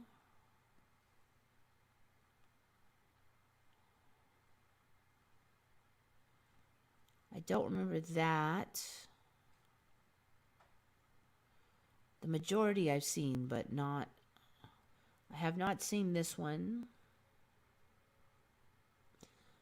I don't think I've seen this one here. This view from above, I sure as heck have not seen. That one's interesting. Ancient vanishing stepwells. I don't think they're vanishing. I think they're growing. Yeah, there's quite a number of new ones in the photo lineup right now. So yeah, absolutely beautiful. The Indian stepwells have been just popping up all over the place. So India, yeah, India itself's gotten smaller, but it's got a lot of cool stuff in this timeline. All right, let's see. All right, this one is from Mark Tyus. You people in Florida are going to get more iguanas, I think, and maybe some of the surrounding areas. We talked before about the alligators now being able to survive in frozen lakes with their snouts frozen into the ice, and they can just like go into a torpor, even though they're supposed to be tropical. But apparently in this timeline, they are way tougher than that, and even though they're tropical animals, they can live in frozen ponds. So now the iguanas.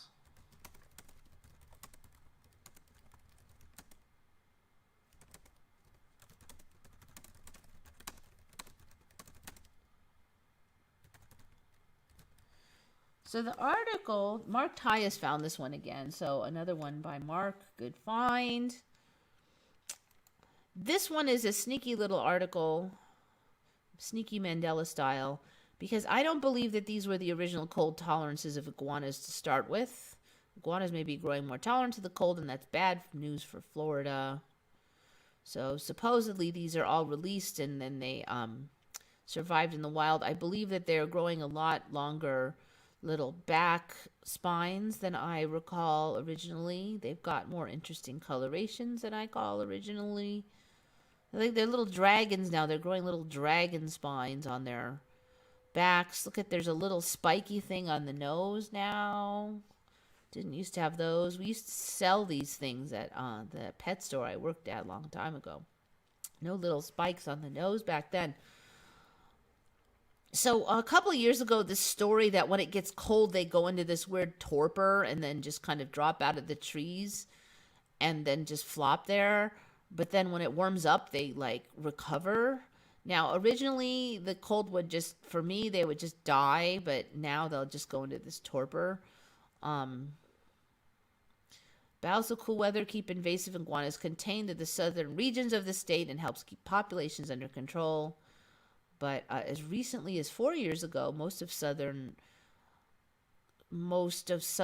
Florida's most common species of lizards could tolerate temperatures between 46 and 52 degrees. I do not believe it ever was 46 degrees in my old timeline. That's really low, even 52. I mean, that's near, it's getting close to freezing, and I don't remember tropical creatures surviving down to 46 to 52 degrees when it's usually around at least 75 in tropical countries, and this is really getting close to subtropical, almost freezing weather here. So I believe that R is already downshifted a lot.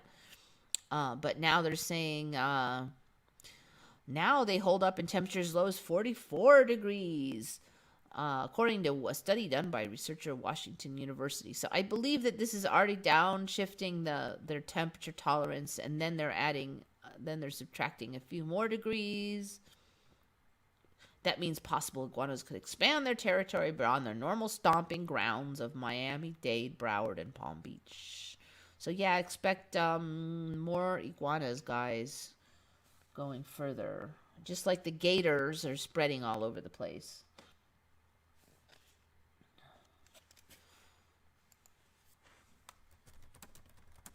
All right, this is another deer one, but it's not gross.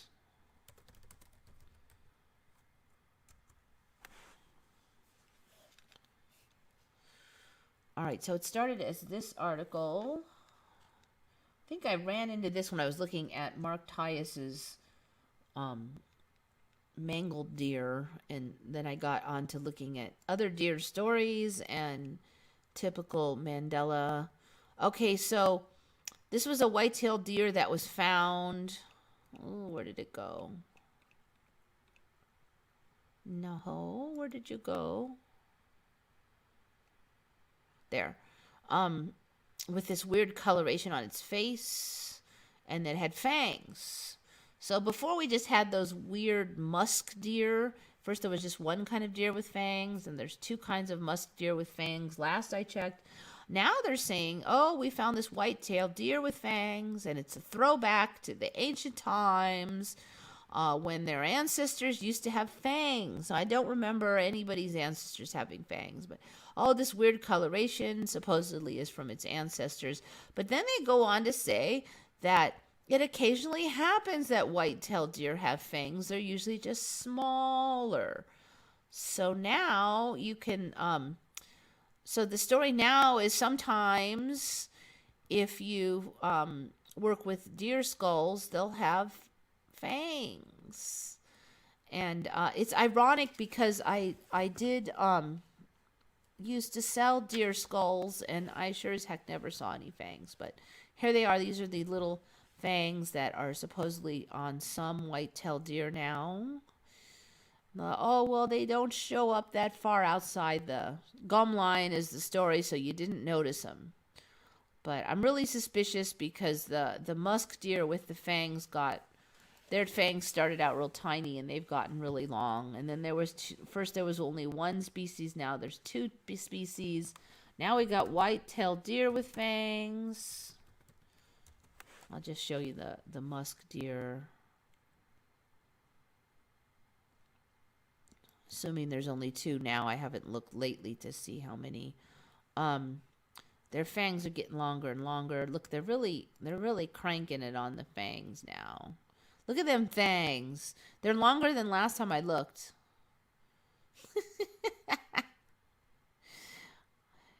It really looks like somebody put like stupid vampire teeth on a deer. Look at that. How do you even freaking eat your grass with all that stuff in your face?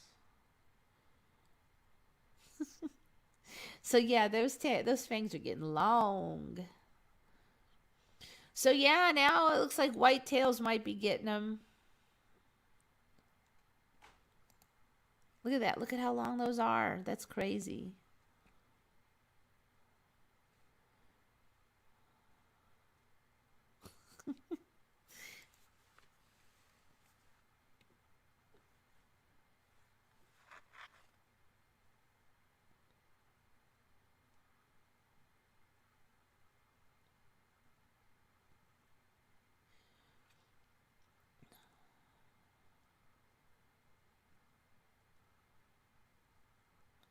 Deer ever had fangs? Yeah, no deer ever had fangs. But you know, the herbivores are all eating like meat and stuff now too.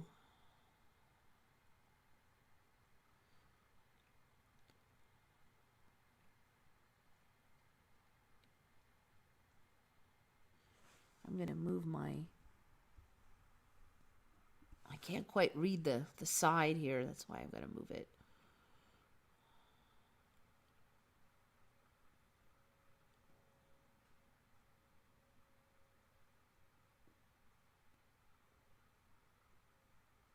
Gators climbing trees. Yeah, that's been on. Yes, that has been on. Gators climbing trees and fences. Although a couple of years ago, them surviving in frozen ponds with their nose. Frozen pond alligators. That was one of my earliest videos.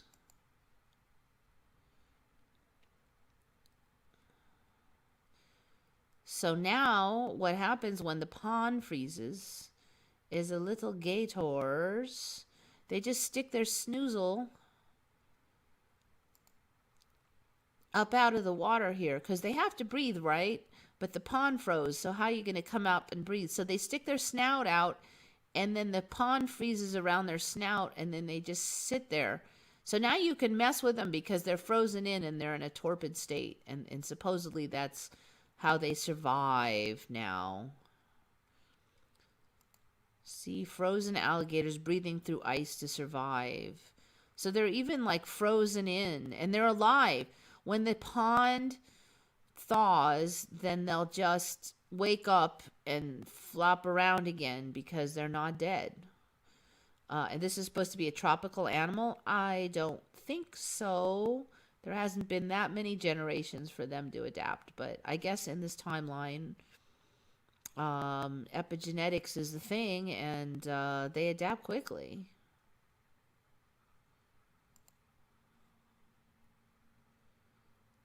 So, supposedly that's an alligator? I don't know. Look, there's another one. Or is that just a stump?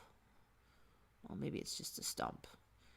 So anyways, yeah, I had that on a couple of years ago. It looks like looks like some of the other lizards are, so the lizards are not so cold-blooded as they once were either, I don't think. There's a lot of like half warm-blooded fish and half warm-blooded this and that.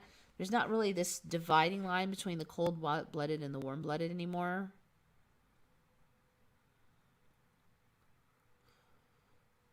Snoozle. I actually kind of, it's a joke word that me and my friend use for the noses of animals. Schnoz, the snoozle. So I guess I forgot. You probably don't know that word, but it kind of sounds like what it is, so people always know what I'm saying.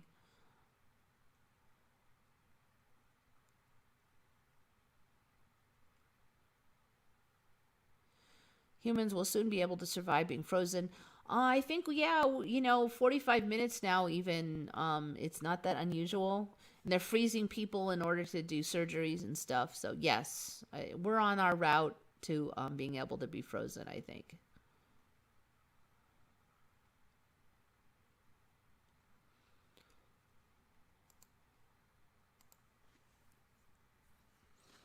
Okay, got that one. Fangs. Okay, locally, we've got another new animal.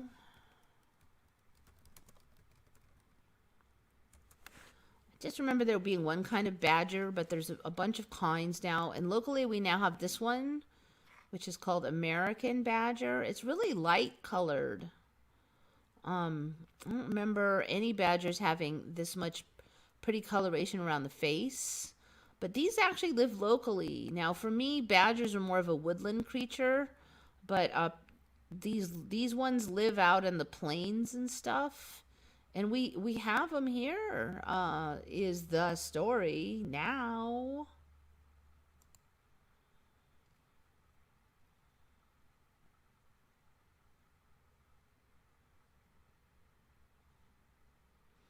I've never seen that thing before. That's another badger coloration. Is that the European badger? I suspect what we're dealing with is that there wasn't a badger, but it was American, and it didn't have all these colors, and it wasn't so widely ranging as what we have now. This thing I've never seen before until just now. So apparently this is the European badger. I don't know if you guys have seen that. It's because it's more wild looking. I'm suspicious that this one might be new for you guys, but you got to tell me, have you ever seen this thing? Because I'm not familiar. I'm only familiar with this one kind of badger, which is the American, and it was plain looking. It didn't have all this colors variation on the face. I've never seen this thing before.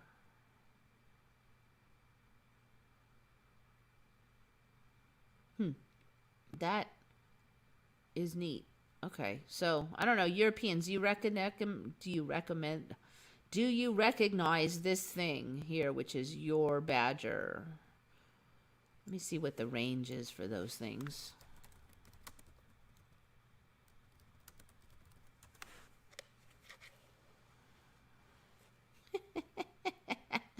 Yeah, it's neat looking.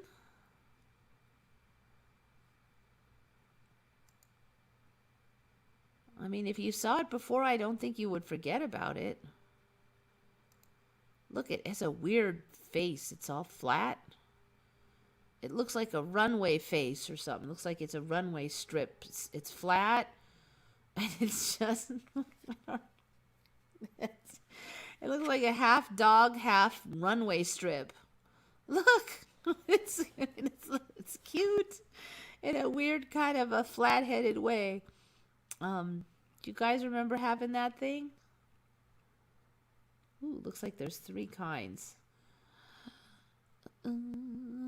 Meles species. I just remember there being one kind of badger. One.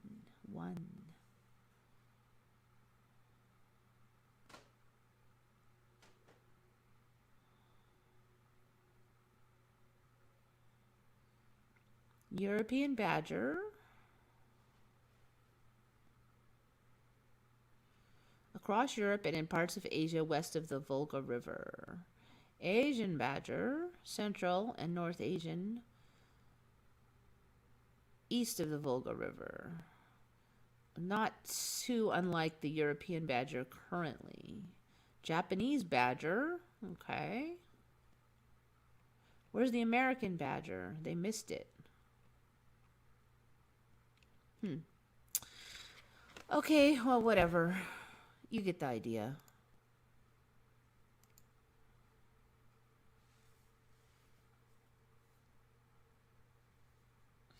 Well, I think I'm about done, actually. Didn't have that much today. Unless you guys got anything to add. It's actually been 2 hours already. Doesn't seem like it. I've seen the black and white badger in children's books, but the brown one was what I've seen in nature. So you've seen that runway strip one?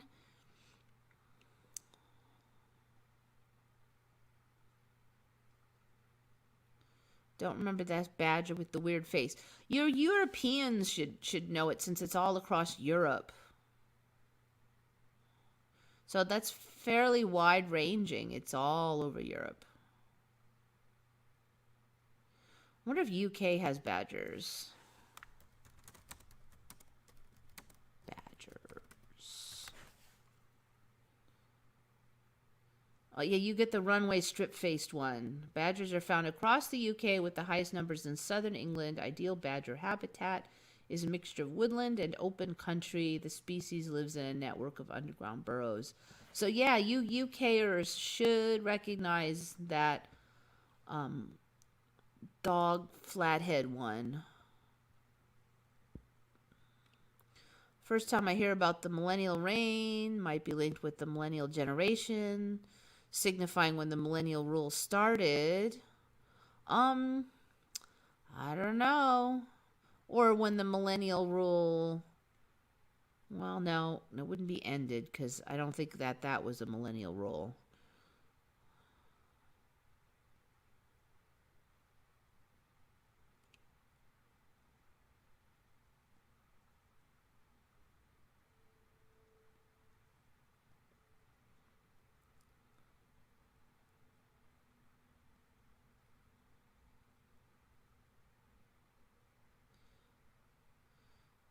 Remember, Daniel, the Antichrist would come and change times and law. Yes, change times, signs in the sky. We're definitely seeing that. Um, so will that only happen? That happens before which judgment, though? It gets kind of complicated if there's going to be two of them. I mean, we're definitely seeing that, and I think we can safely say that this is kind of a devil's time now. So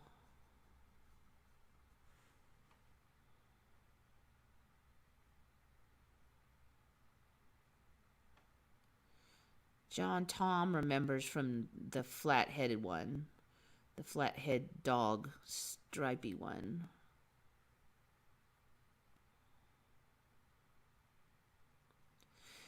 God promised to send a great deception and harden people's hearts and minds to blind them from denying the truth. Yeah, and the great delusion. I think we're definitely seeing that now. Hardened hearts, great deception, the great delusion, where people can't see what's like super obvious. That's got to be one of the weirdest things about the Mandela is you've got, things changing right there, and people are just tuning it out.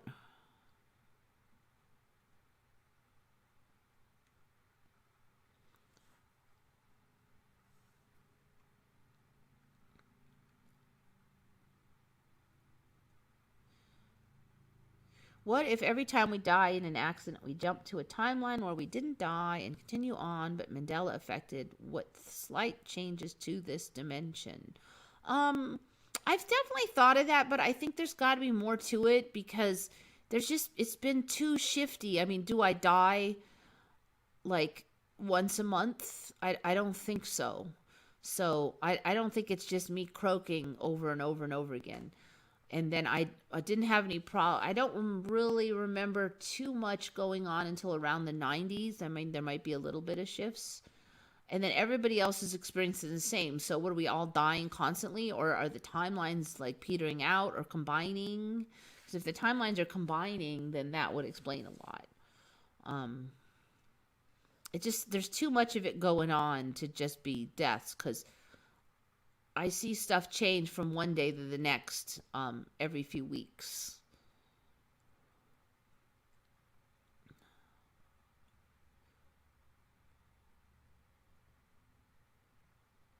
And then everybody else that's in the Mandela is experiencing pretty rapid shifts also, from what I'm hearing. So I don't think we're all like dying every, and there weren't any recent accidents that should have killed me or would have killed me. So it's not like I almost got hit by a car like 3 times in the last year, So I think there's got to be more going on than that.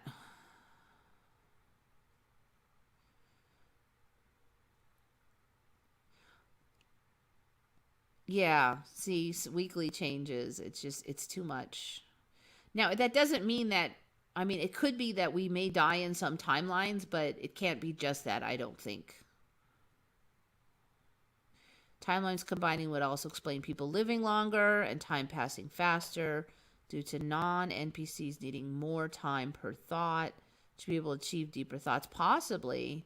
Also explains why what we see is we see a lot of new stuff, but almost nothing disappearing. It seems like it only disappears when it's incompatible with something else. Like Arctica, I think might have gotten rid of because the Earth is shrinking and we don't have room for it anymore. And maybe some other weird crap's going to happen up there, like Hyperborea or something. But I think maybe we just couldn't have it for some reason where we're going. But like a lot of lyric changes, where I come from, the refrain of a song would be the same over and over. But here there'll be like 5 different versions of the refrain. It's like one from each timeline or something. So many things have shown up in the timeline. But for the Shazam movie, apparently that guy who made that movie in our timeline was making a different movie in this timeline. And also there was another really similar movie, and it seemed like they couldn't quite have like two genie movies in a really short period of time with the guy who, the producer of that, one of them was busy with another one. So I think Shazam just couldn't get squeezed in. So that's why it was out. Arctica is not going to fit, probably for the reasons I've already mentioned. So that one's out. But there's very few things that are actually out. Now, a lot of times you'll see, two different spellings are okay. So instead of one spelling being totally out, it just became like, well, it's not the preferred spelling a lot of times. So there's multiple lyrics, multiple spellings, multiple, where there used to be just one. So that kind of, to me, points more towards combining timelines, that it's additive. Most of the things is additive. It's kind of hard to have two spellings for everything, so a lot of times there'll still be one preferred one, but you'll still see, this is a less popular spelling. I think if we're splitting, more things should be just gone instead of additive. Everything just seems so additive. And like, we don't have dead agains. You notice that? Like, we have alive again, but there's not anybody who you thought was alive and it turns out they were dead for 10 years. That doesn't happen. It's only new people are alive that were dead, but there's no new people who are dead that were alive. So, again, it's additive. You got to think about that. There's no dead again. So, there's no Sean Connery just died. This is an interesting one because nobody remembers him dying twice. Everybody agrees this is his first death. But nobody went, oh, wait, it turns out he died 10 years ago and I thought he just died this week. No, there's no dead again. There's no so if the timeline split and they died at different times, or if you jump timelines, that you should come into a timeline where that guy was alive for you and now he's been dead for 5 years, and that never happens. I've yet to hear a single case of that actually happening. It's always more life. It's never more death. Remember, the White House building have a dome on top.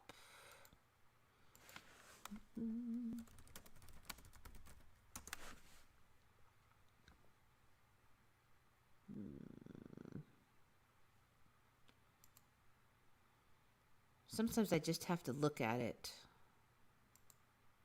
I'm not sure on that one. Remember, there's two sides of it. Not recently. I actually never paid much attention to the White House. It's kind of boring.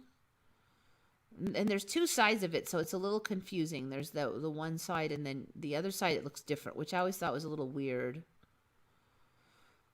Yeah, I do kind of remember maybe there being a little bitty dome up there, though. It looks a little funny. It looks a little flat. That looks a little better, but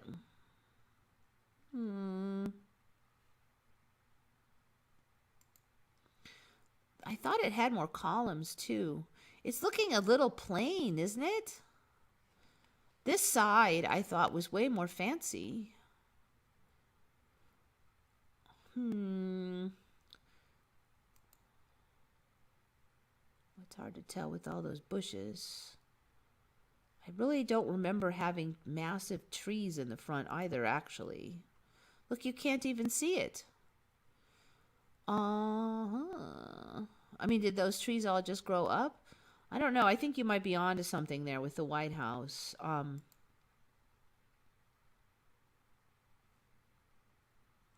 That is looking really plain to me. I just remember it being fairly more fancy than that. Let me look at the front again. Oh.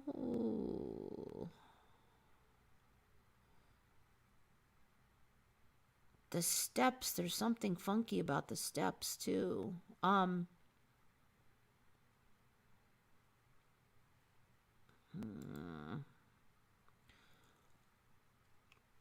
all right, I'm gonna look for something.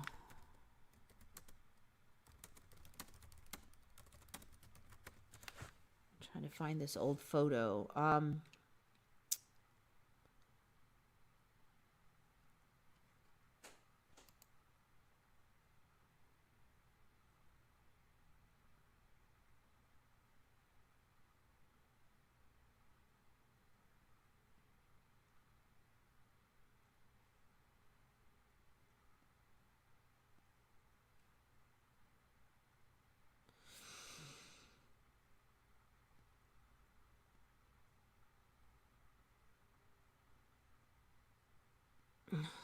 I'm trying to find this picture of Obama on the White House steps, but that's not the White House now.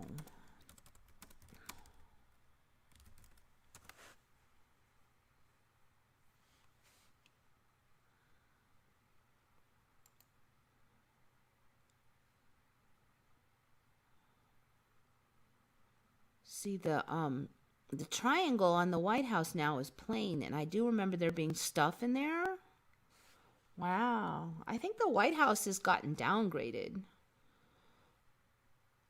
A lot like the Taj Mahal has gotten downgraded. Does that look right to you? Because it doesn't to me. I remember it just being bigger and more fancy. That's really looking tiny. The other side looks a bit better, but I also remember being able to see the sides of the White House last year when I was looking. Also, there was an image of a bunch of these steep steps in front of the White House, and they're not there now because look, this is almost ground level on this side. And now I'm looking at the back, and I don't remember this. Now, what I remember seeing is a bunch of steps, like a bunch, and Obama was on the White House steps. And I spent a lot of time looking at those steps last year because we were looking at the height of Trump compared to Obama and stuff. And I can't find those steps now. Now they've got this little side stair things on this side. And holy crap. That. And then this is almost ground level, so there's no room for many steps here. Shawa. Yeah, that has changed. I'm not sure on the dome thing, but this is not right.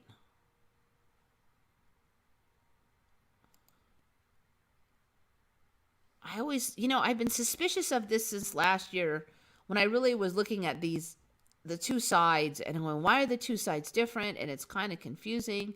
And it would hide a lot of MEs because if something changes, you'd just be like, oh, wait, that must have been on the other side. So I spent a lot of time looking on the two sides to kind of get a feel for them in case anything was trying to be sneaky. And one thing I remember very clearly is that there was the entrance way into the White House was high, and there was a bunch of steps. And I'm pretty sure it was this side.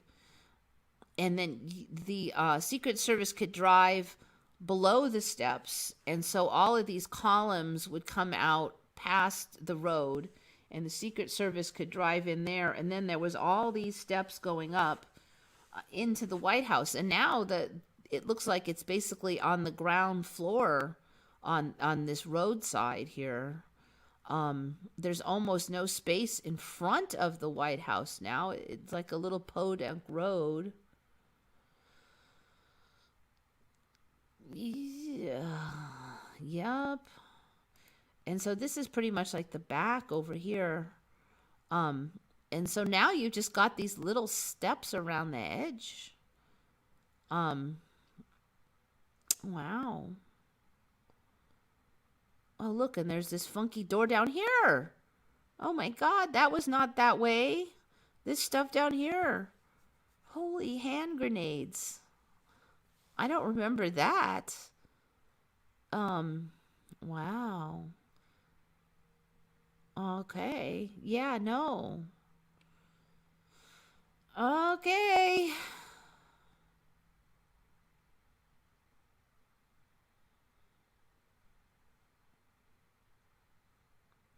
You were talking about the black statue on top of the dome. Darn, I don't remember that.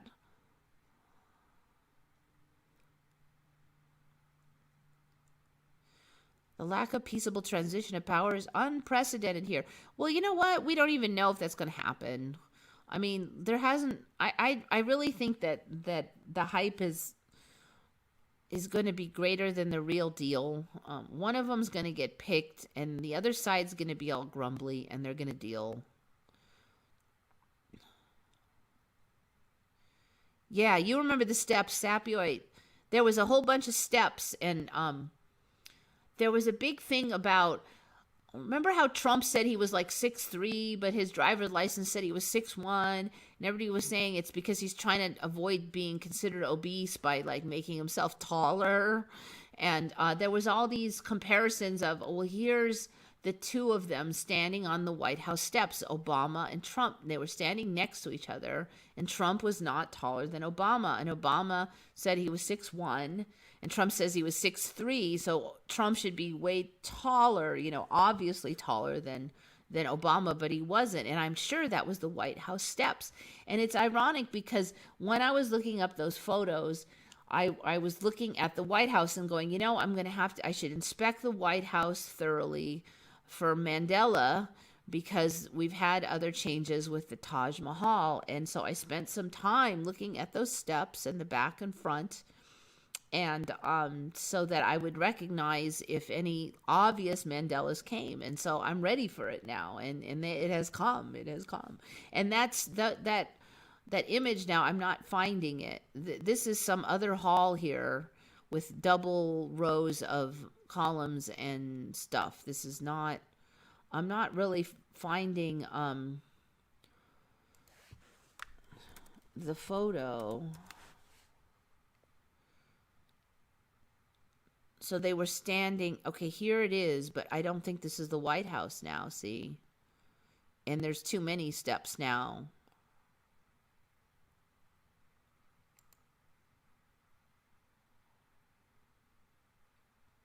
You can see that Trump does not look taller than Obama, obviously. But see, now there weren't this many steps that reached up this high. This is a different location now. This is not, I'm absolutely positive it was the White House steps, because that was the thing that made me look at the White House, was inspecting that. I frankly am not shocked that the photo still exists, because that I've seen how the Mandela works. And if it knows that a photo is iconic, it will do something to solve that problem. But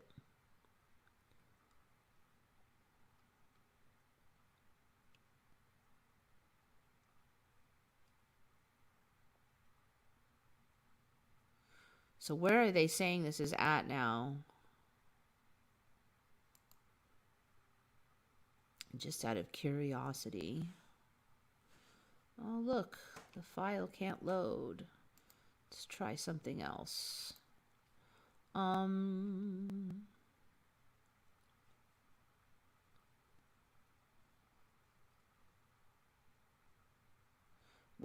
will not let me on without paying. Well, we've only got one now, one photo. Let's see. New York Times. Let's see if QZ will let me in.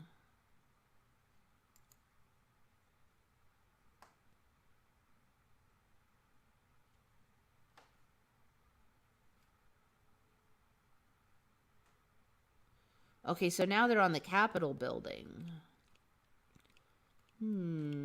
Yeah, it was the White House steps before, because they were handing off power. and they were at the White House. What, his hair looks fake in there too. That's weird.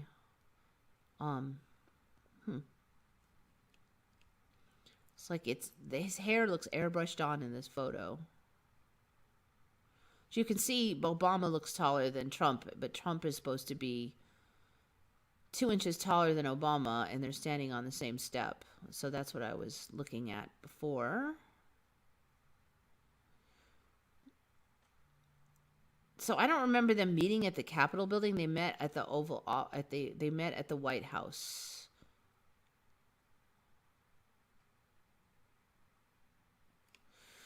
Huh. Okay. Well.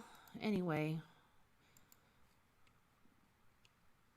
I think all the old school stuff's getting downgraded. So you see the pyramids. I am not at all surprised that the White House is downgraded. That's one of the reasons I was really looking at it before. Pyramids. The Taj Mahal is all tiny. His hair was more orange. It was more orange, but in that photo, it's orange at the top and white on the sides. And I don't remember it ever being orange at the top and white on the sides.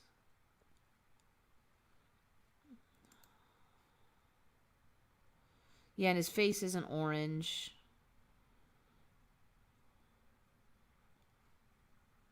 I do remember his hair being more orange, but not whitish. Like, I don't know. That just looks... Let me see if I can make that picture bigger. See, it looks all... I don't know. It doesn't look real. It looks like they airbrushed it in a little, maybe. Maybe QZ likes him and was fixing his hair a little. I mean, that kind of thing is not uncommon. Because his hair is not that full. I think maybe there's a little QZ fishiness going on. See, it's more flat normally.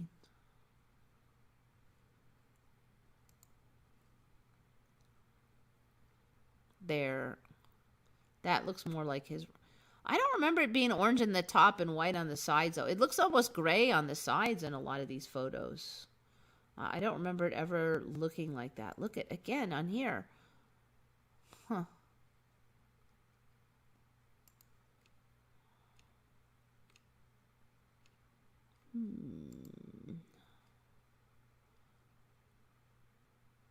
That looks more like it.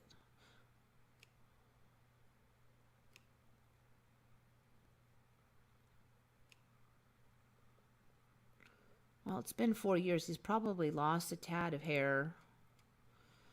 In the last 4, look, it's really quite gray on that one. You could see the grays on the edges.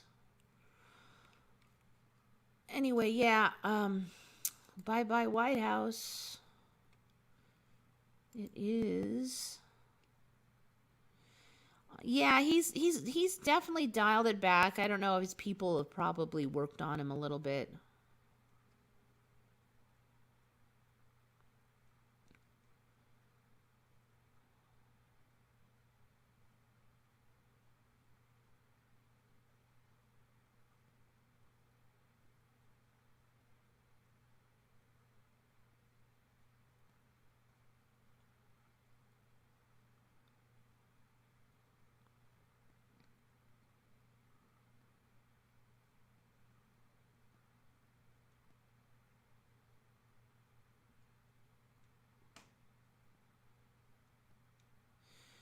I accept this is a fallen world, but it exists at God's whim. There's no way around it. Yep. Yeah, we're just going to have to deal with it.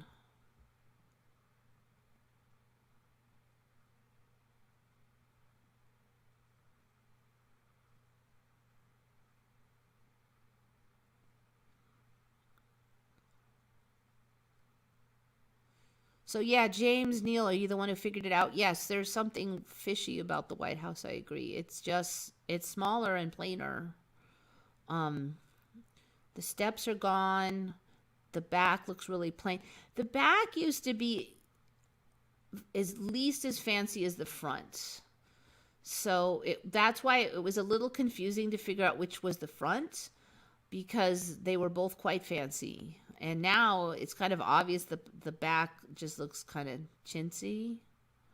it's looking really, I don't know what I want to call it, regional. It doesn't have that detail of like a high-end structure as much anymore. The side with the posts does, but the back now looks really kind of meh.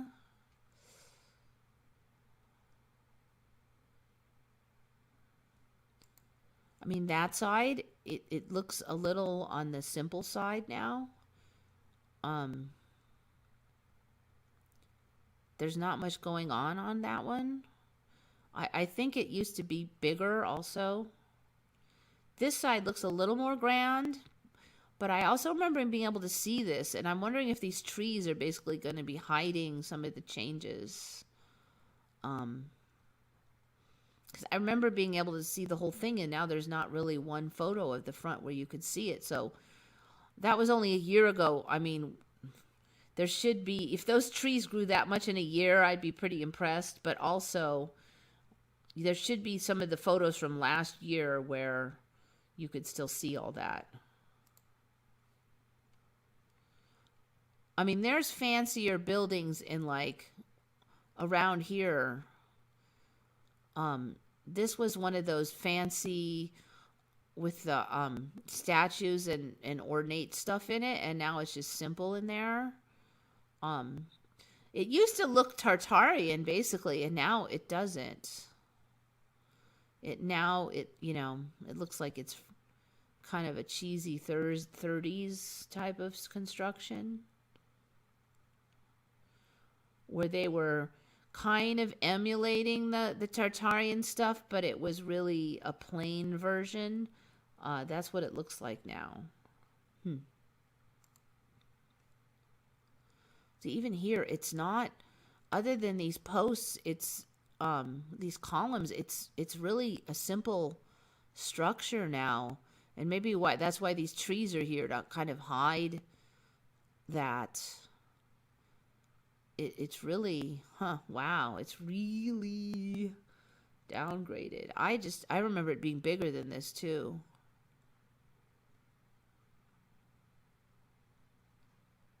And the top, yeah, and then these little doors down here, I don't remember that at all. Okay, well, anyways, so that's my Mandela for today. It's the White House. I should have put the White House in as the, gosh, maybe I'll change that. I'm thinking I'll put the White House in as the, I might, if you see the White House as the thumbnail, it's because I changed it. It's not a Mandela. I think I'm going to swap out the thumbnail for it. Yeah, I'm totally spacing out and I can't talk anymore. So, oh yeah, the shift symptoms. Okay. Thursday. There's a lot of people talking about shift symptoms around Thursday last week, and I totally concur. I think there was a total shift on Thursday. There were some things that looked different around the facility. Things are different. They're little things on the truck are a little different. There's an intersection that's a little different. Thursday.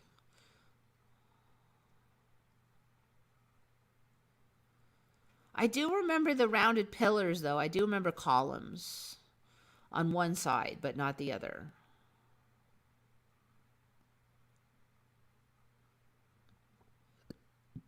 Domes are on official office buildings.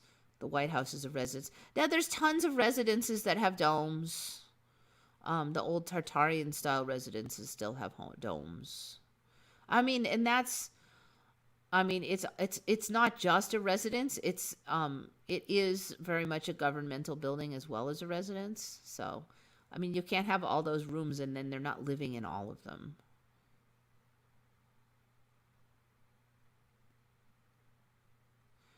I don't remember talking about a statue on top of the White House. I remember talking about a statue on top of the Capitol building.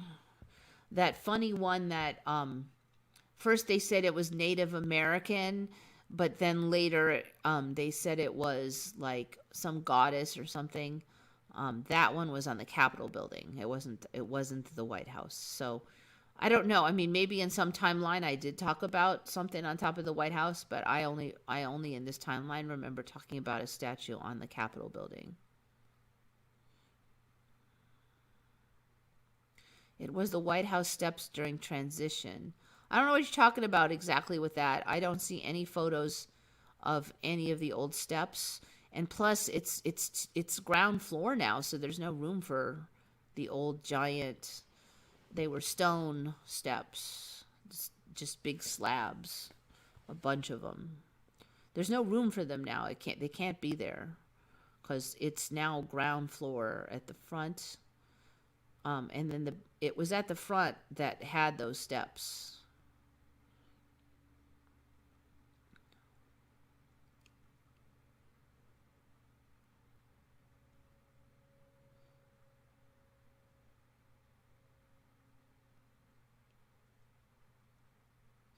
Okay, what was I saying? So yeah, I do think there was a shift like around Thursday. I slept for what? I slept for like 10 hours that night. And then the next night, slept like, I just slept and I was so tired. And I was just so out of it. Like Friday, I was just totally zoned out. And then Friday night, I slept terrible. It seems like if I start to have really bad sleep, if I get up and move, and like I have this little day bed thing in another part of the house. If I move to there and sleep there for an hour, that seems to help a lot. I don't know if it's some kind of grounding issue. It makes no logical sense that I can possibly imagine. But for some reason, I've just noticed that if I just get up and move and sleep somewhere else for an hour, and then if I wake back up, I get and move back to the first spot, that seems to help a lot. Because if I just stay where I was at, I'll just toss and turn and toss and turn, and it's impossible.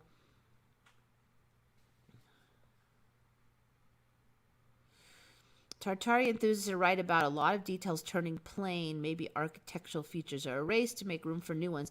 I don't know. What I'm seeing is certain buildings are getting really plain, and other buildings that weren't a big deal in the old days are getting really fancy. So the White House, the pyramids, the Sphinx, the Taj Mahal, the big monuments of the old timeline are degrading. And also like paintings are going down the tubes. Like the Scream now is really hinky, and like the statues, like the Thinker is now all miserable and gross, and it's got a funky hat thing, and it's not the quality it once was. All of those things that were like iconic in the old timeline are degrading. But stuff that wasn't iconic in the old timeline, some of those are very much upgrading. Like Palace of Fine Arts in San Francisco, it's a nice structure for there, but it wasn't iconic to the place. And that one is much nicer. And now we've got all these Indian stepwells and all this neat stuff there. And some of those structures are very much upgrading and becoming much nicer than they were. So it's almost like there's a changing of the guard. There's going to be a point where, like, why did anybody think the Taj Mahal was that big a deal when you have all these amazing other structures in India that are 10 times nicer? Now they are. There's no reason to think the Taj was a big deal in this timeline, because it's not compared to what else we have in this timeline. There's so many nicer things now. So I think what we're going to get is a new set of iconic structures and paintings and things. And the old ones are going to get pushed out. Like, why did we like those? They're really not that great after all, kind of a thing. I mean, you look at the screen paintings and you're like, it looks like a toddler drew those. Now, the Sphinx. Oh yeah, they were talking about the Sphinx on Retcon. It's all ugly. It's just gotten worse. Face is all mashed in. It looks like half of it's made out of plaster. I mean, it just gets worse and uglier and worse and uglier.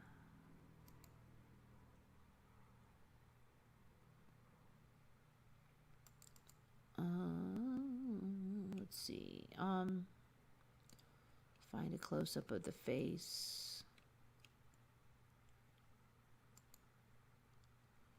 There's a lot more damage across the middle there.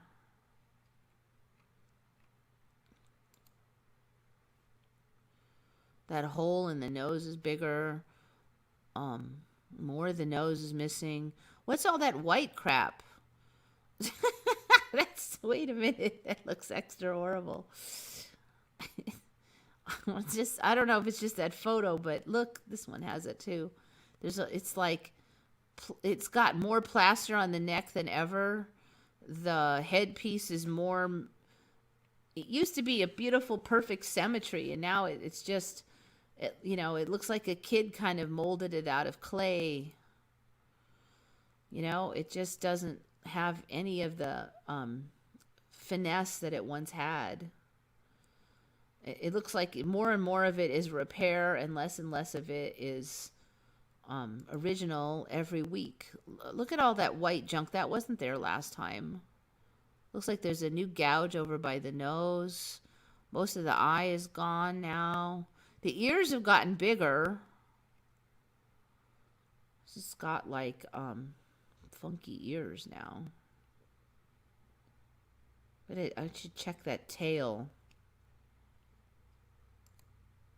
I mean, look at the face. It's matte. It's got two giant gouges now. And then this whole nose part is missing. Holy hand grenades. Yes, that's much worse. Yep. It did not have it didn't have this piece over here missing. Ooh, it is in bad shape. Yep. More nose damage. This little weird piece of headdress coming around the side over the ear was not there before either. So yeah, I don't know, we're going to have like a moldy stump by the time we get done shifting. There's a nick missing out of over here.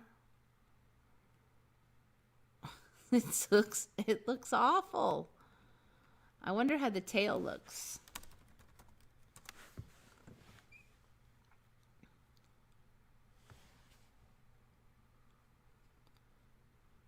The tail has gotten big. Ooh, look at the size of the tail. The tail keeps growing. Look at that. The tail is huge, but it doesn't look original anymore. What the heck? Wait, I remember this. Oh, interesting. Okay, so before the tail was smooth, but now you can see brickwork. So, I don't know if it's all repair or what, but it was smooth before. You can see the brickwork, and it's definitely fatter. Well, the tail has gotten huge. Look at that. It's huge now. He has a huge tail. Oh, somebody on Redcon was saying there's dew claws now. Look, this used to be straight across, but now he's got the little, you know how cats have that little extra claw in there? Right here, the dew claw is on the Sphinx now. This chunk of brickwork here is new also. I don't know if that's a repair or what.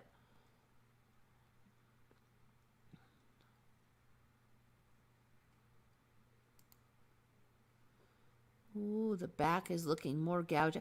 Man, it's looking like that deer missing half of its back. Look at that. It's a huge chunk out of the back is gone. What the heck is that thing? Oh.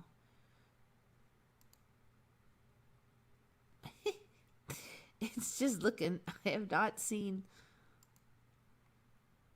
This system of steps here looks totally alien. It's totally different. Look at that. All the repair work is different. The tail is different.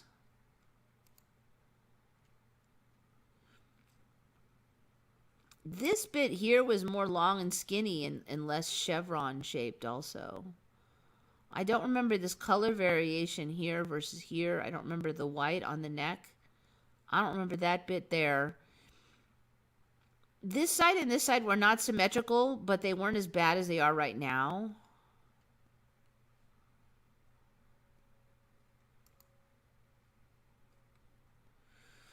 Yep. I don't remember this sudden bump here, and I don't remember this smoothness around the side either. Oh,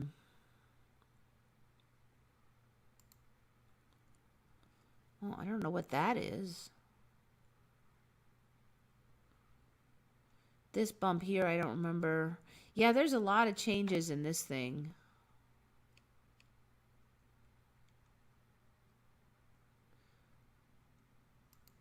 All right, this old photo, this notch is a lot worse than it was. There wasn't a notch all the way into the face like this. This was a little mangled here, but not as bad as here. This side was not damaged like this. See, the whole nose is gone. Yeah. I wonder if that happened on Thursday.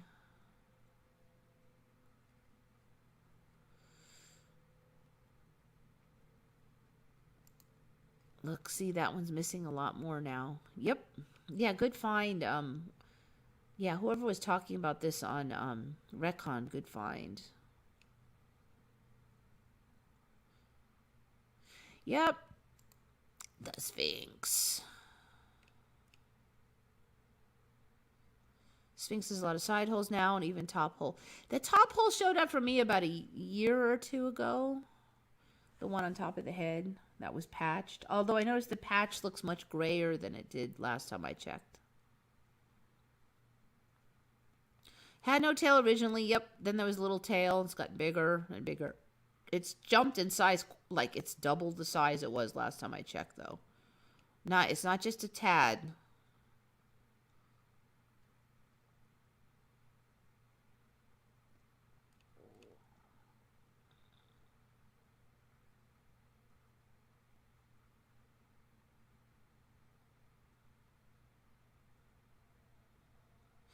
All right, anyway. Oh, yeah, some of you didn't. Wait a minute. You don't know about the tail? Shari, aren't you on all my shows? I must have talked about the tail like 3 times at least already. Really? You haven't heard me talk about the tail? I mean, if you didn't watch all of my shows all the time, you could miss it. But if you've seen all my shows, you should know about the tail.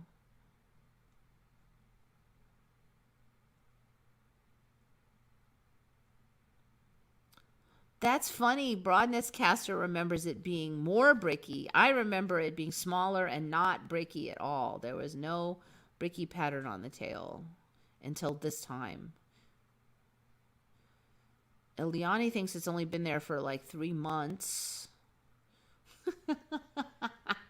No, it's been there at least a year for me. I can't speak for you, but it was more massive stone block. Yeah, it looked like it was just like maybe some kind of smoothed over plaster or smoothed over stone, but it didn't have the break for me until this time. Sapioid, you should know too. Anybody who watches my show all the time should know about the tail. I've covered it a bunch of times. Broadnestcaster doesn't remember the forehead ornament. I remember it being smaller.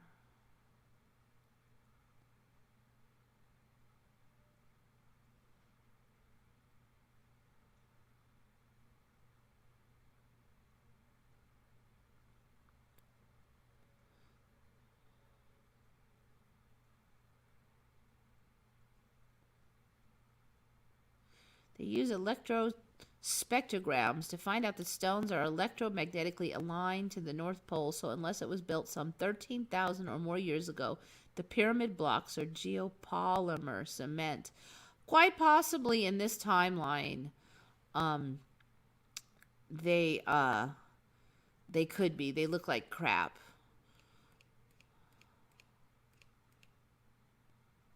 More plane crashes. I reckon we did a huge jump this week. It happened around the last election. Yeah, maybe there's, this election's been weird because it's like Biden and then almost Trump. Biden's really heavily favored. Then Trump was like way ahead, and then Biden's way ahead. So it's like really spirally too. I don't recall it doing that in any past elections and it's not done yet, so waiting to see if we get any more drama. James Neal's got a bad feeling about civil unrest. Now, I don't see it. I don't know anybody in this whole area who said that they're going to protest whoever wins. Or even, they may hate him, but they're not going to go out and protest. And I don't know anybody who is. I mean, there might be a few protests, but I don't see it.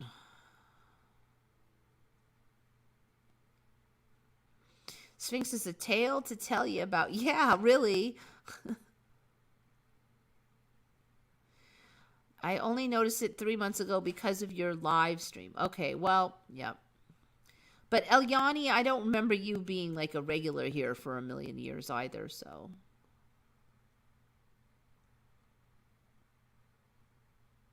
Lady Liberty in Norway now, a replica. Yeah, there's like 15 versions of everything. We've got 2 resurrections now.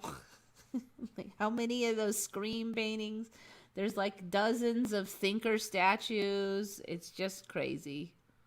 All right. It's getting late, so I think it's time for me to end the stream. Thank you all for coming. You had a lot of good stuff. And helping me out with a lot of Mandelas this time. So appreciate it very much. Thanks for coming. My brain is starting to fry, so I really got to go. So, think good thoughts, everyone. This is Eva signing off for Once Upon a Timeline.